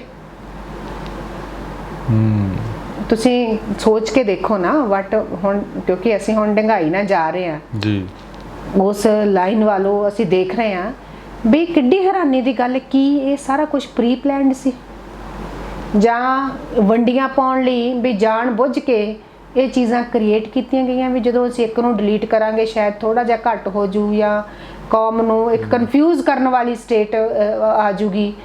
ਮੈਂ ਇੱਕੋ ਹੀ ਸਿਰਫ ਮੈਨੂੰ ਡੈਡੀ ਮੇਰਿਆਂ ਦੀ ਜਿਹੜੀ ਹੈ ਕਥਾ ਸਾਨੂੰ ਲੱਭਦੀ ਹੈ ਜਿਹੜੀ ਹੁਣ ਹੈ ਉਹ ਵੀ ਮਾਘ ਦੇ ਮਹੀਨੇ ਦੀ ਕਥਾ, ਉਹ ਵੀ ਮੇਰੇ ਖਿਆਲ ਕਿਤੇ ਭੁੱਲ ਭੁਲੇਖੇ ਰਹਿ ਗਈ ਜਾਂ ਉਹ ਸਿਰਫ ਇਸ ਕਰਕੇ ਵੀ ਉਹਦੇ ਵਿੱਚ ਲੀਡਰਸ਼ਿਪ ਦੀ ਕੋਈ ਗੱਲ ਨਹੀਂ, ਸਿਰਫ ਇੱਕ ਧਾਰਮਿਕ ਸੰਗਰਾਂਦ ਦੀ ਮਾਘ ਦੇ ਮਹੀਨੇ ਦੀ ਕਥਾ ਹੈ ਉਹਨਾਂ ਦੀ ਜਿਹੜੀ ਸਾਡੇ ਕੋਲ ਹੈ। ਅਦਰਵਾਈਜ਼ ਤੁਸੀਂ ਦੇਖੋ ਕੋਈ ਵੀ ਸਪੀਚ, ਹਜ਼ਾਰਾਂ ਸਪੀਚਾਂ ਦਿੱਤੀਆਂ ਉਹਨਾਂ ਨੇ ਮੰਜੀ ਸਾਹਿਬ, ਹਜ਼ਾਰਾਂ ਫੈਡਰੇਸ਼ਨਾਂ ਦੇ ਸਮਾਗਮਾਂ ਤੇ ਦਿੱਤੀਆਂ, ਹਜ਼ਾਰਾਂ ਸਪੀਚਾਂ ਜੇਲ੍ਹ ਦੇ ਵਿੱਚੋਂ ਚਿੱਠੀਆਂ ਲਿਖ ਕੇ ਅਗਵਾਈ ਕੀਤੀ ਸੰਘਰਸ਼ ਦੀ ਉਹਨਾਂ ਨੇ, ਆਪਣੀ ਲੀਡਰਸ਼ਿਪ ਨੂੰ ਸੰਬੋਧਨ ਹੋਏ, ਪ੍ਰੈਸ ਨੋਟ ਜੇਲ੍ਹ 'ਚੋਂ ਜਾਰੀ ਕਰਦੇ ਹੁੰਦੇ ਸੀ, ਗੁਰਦਾਸਪੁਰ ਦੀ ਜੇਲ੍ਹ ਵਿੱਚ ਜਦੋਂ ਰਹੇ ਆ, ਅੰਮ੍ਰਿਤਸਰ ਵੀ ਰਹੇ ਆ। ਤਾਂ ਤੁਸੀਂ ਕਿੱਡੀ ਹੈਰਾਨੀ ਦੀ ਗੱਲ, ਤੁਹਾਨੂੰ ਨਹੀਂ ਲੱਗਦਾ ਕਿ ਸੰਤ ਜਰਨੈਲ ਸਿੰਘ ਦੀ ਸਪੀਚਾਂ ਉਸ ਸਮੇਂ ਦੀਆਂ ਹੈ, ਲੌਂਗੋਵਾਲ ਜੀ ਦੀਆਂ ਸਪੀਚਾਂ ਉਦੋਂ ਦੀਆਂ ਹੈ, ਭੌਰ ਦੀਆਂ ਸਪੀਚਾਂ ਹਨ, ਹੋਰ ਵਿਦਵਾਨਾਂ ਦੀਆਂ ਸਾਰਿਆਂ ਦੀਆਂ ਸਪੀਚਾਂ ਹੈ, ਇੱਕ ਭਾਈ ਅਮਰੀਕ ਸਿੰਘ ਦੀ ਸਪੀਚ ਕਿੱਥੇ ਜਾਣੀ ਸੀ ਵਿੱਚੋਂ? ਸੋ ਕਿਤੇ ਨਾ ਕਿਤੇ ਇਹ ਸਾਰੀਆਂ ਗੱਲਾਂ ਦੀ ਕੜੀ ਕਿਤੇ ਨਾ ਕਿਤੇ ਜਾ ਕੇ ਜੁੜਦੀ ਹੈ। ਤੇ ਅੱਜ ਵੀ ਮੈਨੂੰ ਐ ਲੱਗਦਾ ਪਤਾ ਨਹੀਂ, ਹੋ ਸਕਦਾ ਐਜ਼ ਅ ਬੇਟੀ ਮੇਰੇ ਇਮੋਸ਼ਨਸ ਹੋਣ, ਪਰ ਦਿਸ ਇਜ਼ ਦੀ ਫੈਕਟ। ਤੁਸੀਂ ਵੀ ਫੀਲ ਕਰੋਗੇ, ਬਹੁਤ ਸਾਰੇ ਸਿੰਘਾਂ ਦੇ ਮੈਨੂੰ ਫੋਨ ਆਉਂਦੇ ਆ ਬਾਹਰੋਂ ਵੀ, ਇੱਥੋਂ ਵੀ ਸਾਡੀਆਂ ਵਿਚਾਰਾਂ ਚਰਚੇ ਹੁੰਦੇ ਰਹਿੰਦੇ ਆ ਵੀ ਕਿਤੇ ਨਾ ਕਿਤੇ ਨਾ ਇਸ ਚੀਜ਼ ਨੂੰ ਜਿਹੜਾ ਲੈਕਡਾਊਨ ਜਾਂ ਇਹਨੂੰ ਦਬਾਉਣ ਦੀ ਜਾਂ ਇਹਨੂੰ ਛੁਪਾਉਣ ਦੀ ਕੋਸ਼ਿਸ਼ ਕੀਤੀ ਜਾਂਦੀ, ਫੈਡਰੇਸ਼ਨ ਦੀ ਭੂਮਿਕਾ ਵੀ ਆਲ ਇੰਡੀਆ ਸਿੱਖ ਸਟੂਡੈਂਟ ਫੈਡਰੇਸ਼ਨ ਦੇ ਪ੍ਰਧਾਨ ਜਾਂ ਇਸ ਤਰ੍ਹਾਂ ਦੀ ਭੂਮਿਕਾ, ਜਾਂ ਜਿਵੇਂ ਮੈਂ ਇਹ ਬੇਨਤੀ ਕਰਦੀ ਹਾਂ ਵੀ ਘੱਟੋ ਘੱਟ ਇਹੋ ਜਿਹੀਆਂ ਜਿਹੜੀਆਂ ਹਰਕਤਾਂ ਨੇ ਨਾ ਕੁਝ ਹੀ ਰਾਜਨੀਤੀ ਪਸ਼ੀਦਾਂ ਤੇ ਨਾ ਕਰੀਏ, ਇਸ ਤੋਂ ਗੁਰੇਜ਼ ਕਰੀਏ। ਅੱਗੇ ਅਸੀਂ ਆਪਣੀਆਂ ਇਹਨਾਂ ਚਲਾਕੀਆਂ ਦਾ ਕਰਕੇ ਅਸੀਂ ਆਪਣਾ ਗ੍ਰਾਫ ਅਸੀਂ ਨੀਵੇਂ ਹੋਏ, ਉਹਨਾਂ ਸ਼ਹੀਦਾਂ ਦਾ ਤਾਂ ਕੁਝ ਨਹੀਂ ਜਾਣਾ, ਉਹਨਾਂ ਦਾ ਕੁਝ ਨਹੀਂ ਵਿਗੜਨਾ, ਉਹਨਾਂ ਦੇ ਨਾਲ ਲੱਗ ਕੇ ਅਸੀਂ ਵੱਡੇ ਹੋਣਾ। ਉਹ ਤਾਂ ਜਿੱਥੇ ਪਹੁੰਚਣਾ ਸੀ ਉਹਨਾਂ ਨੇ ਨਿਰਭੈ ਪਦਵੀਆਂ ਉਹਨਾਂ ਨੇ ਤਾਂ ਪ੍ਰਾਪਤ ਕਰ ਲਈਆਂ ਨੇ, ਪਰ ਇਹ ਗੱਲਾਂ ਜਿਹੜੀਆਂ ਨੇ ਨਾ ਇਹ ਕਿਤੇ ਨਾ ਕਿਤੇ ਸੱਚ ਆਏਗਾ ਸਾਹਮਣੇ, ਕਿਉਂਕਿ ਸੱਚ ਰਹਿੰਦਾ ਤਾਂ ਨਹੀਂ ਹੈ ਗੁੱਝਾ। ਜਿਵੇਂ ਹੁਣ ਕੌਮ ਦੇ ਬੱਚੇ ਵੱਡੇ ਹੋ ਗਿਆ ਤਾਂ ਹੁਣ ਇਹਨਾਂ ਚੀਜ਼ਾਂ ਦੇ ਦੇ ਬਲਾਈਂਡ ਫਾਲੋਅਰਸ ਆਫ, ਤੁਸੀਂ ਦੇਖੋ ਬਈ ਸੰਤ ਜੀ ਐਂਡ ਭਾਈ ਅਮਰੀਕ ਸਿੰਘ 20 ਸਾਲ ਪਹਿਲਾਂ ਇਹ ਜੀ ਇੰਨਾ ਇਮੋਸ਼ਨਸ ਨਹੀਂ ਸੀ ਬੱਚਿਆਂ ਦੇ ਵਿੱਚ, ਯੂਥ ਵਿੱਚ। ਹੁਣ ਤੁਸੀਂ 6 ਜੂਨ ਤੇ ਦੇਖੋ ਬੱਚਿਆਂ ਨੇ ਟੀ-ਸ਼ਰਟਾਂ ਉਹਨਾਂ ਦੀਆਂ ਪਾਈਆਂ ਹੁੰਦੀਆਂ, ਬੱਚਿਆਂ ਨੇ ਗੱਡੀਆਂ ਤੇ ਸਟicker ਲਾਏ ਨੇ, ਬੱਚੇ ਗਾਣੇ ਸੰਤ ਜਰਨੈਲ ਸਿੰਘ ਹੋਣਾ ਦੇ, ਭਾਈ ਅਮਰੀਕ ਸਿੰਘ ਹੋਣਾ ਦੇ ਸੁਣ ਰਹੇ ਆ, ਢਾਡੀ ਵਾਰਾਂ ਗਾ ਰਹੇ ਆ। ਸੋ ਹਿਸਟਰੀ ਆਪਣੇ ਆਪ ਨੂੰ ਰਿਪੀਟ ਕਰਦੀ ਹੈ ਜੀ, ਉਹ ਸਾਡੇ ਦਿਲਾਂ 'ਚ ਵਸਦੇ ਨੇ, ਕੌਮ ਦੇ ਦਿਲਾਂ 'ਚ ਵਸਦੇ ਨੇ। ਉਹਨਾਂ ਦੀਆਂ ਅਸੀਂ ਫੋਟੋਆਂ ਕਿਤੋਂ ਲਵਾ ਸਕਦੇ ਹਾਂ, ਉਹਨਾਂ ਦੀਆਂ ਸਪੀਚਾਂ ਡਿਲੀਟ ਕਰ ਸਕਦੀ ਹੈ ਸਾਡੀਆਂ ਜੋ ਵੀ ਪਿੱਛੇ ਰਾਜਨੀਤਿਕ ਤਾਕਤਾਂ ਕੰਮ ਕਰਦੀਆਂ ਨੇ, ਉਹਨਾਂ ਦੇ ਨਾਂ ਕਿਤੇ ਨਾ ਲਿਖਣ, ਪਰ ਜਿਹੜੇ ਕੌਮ ਦੇ ਦਿਲਾਂ ਦੇ ਵਿੱਚ ਉਹ ਵਸਦੇ ਨੇ ਨਾ, ਉੱਥੋਂ ਉਹਨਾਂ ਨੂੰ ਨਹੀਂ ਕੱਢਿਆ ਜਾ ਸਕਦਾ ਜੀ। ਬੀਬੀ ਤੁਸੀਂ ਅੱਜ ਸਮਾਂ ਦਿੱਤਾ, ਤੁਹਾਡਾ ਬਹੁਤ ਬਹੁਤ ਧੰਨਵਾਦ ਜੀ। ਥੈਂਕ ਯੂ ਜੀ। ਵਾਹਿਗੁਰੂ ਜੀ ਕਾ ਖਾਲਸਾ, ਵਾਹਿਗੁਰੂ ਜੀ ਕੀ ਫਤਿਹ। ਸੋ ਇਹ ਸੀ ਸ਼ਹੀਦ ਭਾਈ ਅਮਰੀਕ ਸਿੰਘ ਦੀ ਬੇਟੀ ਬੀਬੀ ਸਤਵੰਤ ਕੌਰ। ਅੱਜ ਦੀ ਮੁਲਾਕਾਤ ਬੇਹੱਦ ਹੀ ਖਾਸ ਸੀ। ਅੱਜ ਇਹ ਮੁਲਾਕਾਤ ਨਹੀਂ, ਮੈਂ ਕਹੂੰਗਾ ਇੱਕ ਇਤਿਹਾਸ ਸੀ ਜੋ ਸਾਡੀਆਂ ਆਉਣ ਵਾਲੀਆਂ ਪੀੜ੍ਹੀਆਂ ਲਈ ਤੇ ਖਾਸ ਕਰਕੇ ਜਿਹੜੀ ਅੱਜ ਦੀ ਨੌਜਵਾਨੀ ਆ, ਜਿਹੜੀਆਂ ਕੁਝ ਅਣਸੁਣੀਆਂ ਕਹਾਣੀਆਂ ਸੀ, ਤੇ ਅਸੀਂ ਇਹ ਸਮਝਦੇ ਹਾਂ ਵੀ ਇਹ ਮੁਲਾਕਾਤ ਸੁਣ ਕੇ ਅੱਲੇ ਜ਼ਖਮ ਹਰੇ ਤਾਂ ਜ਼ਰੂਰ ਹੁੰਦੇ ਨੇ, ਪਰ ਅੱਜ ਦੀ ਜਿਹੜੀ ਨੌਜਵਾਨੀ ਆ, ਜਿਹੜੇ ਕੁਛ ਚੀਜ਼ਾਂ ਭੁੱਲ ਗਏ ਜਾਂ ਭਟਕ ਗਏ ਰਾਹਾਂ ਤੋਂ, ਉਹ ਰਾਹਾਂ ਵੱਲ ਫਿਰ ਵਾਪਸ ਆਉਣਗੇ। ਫਿਰ ਹਾਜ਼ਰ ਹੋਵਾਂਗੇ ਕੋਈ ਹੋਰ ਅਣਸੁਣੀ ਕਹਾਣੀ ਲੈ ਕੇ ਪ੍ਰੋਗਰਾਮ ਅੱਲੇ ਜ਼ਖਮ ਦੇ ਵਿੱਚ। ਹੁਣ ਆਪਣੇ ਦੋਸਤ ਰਤਨਦੀਪ ਸਿੰਘ ਧਾਲੀਵਾਲ ਨੂੰ ਦਿਓ ਇਜਾਜ਼ਤ। ਦੇਖਦੇ ਰਹੋ RMB ਟੈਲੀਵਿਜ਼ਨ। ਧੰਨਵਾਦ ਜੀ।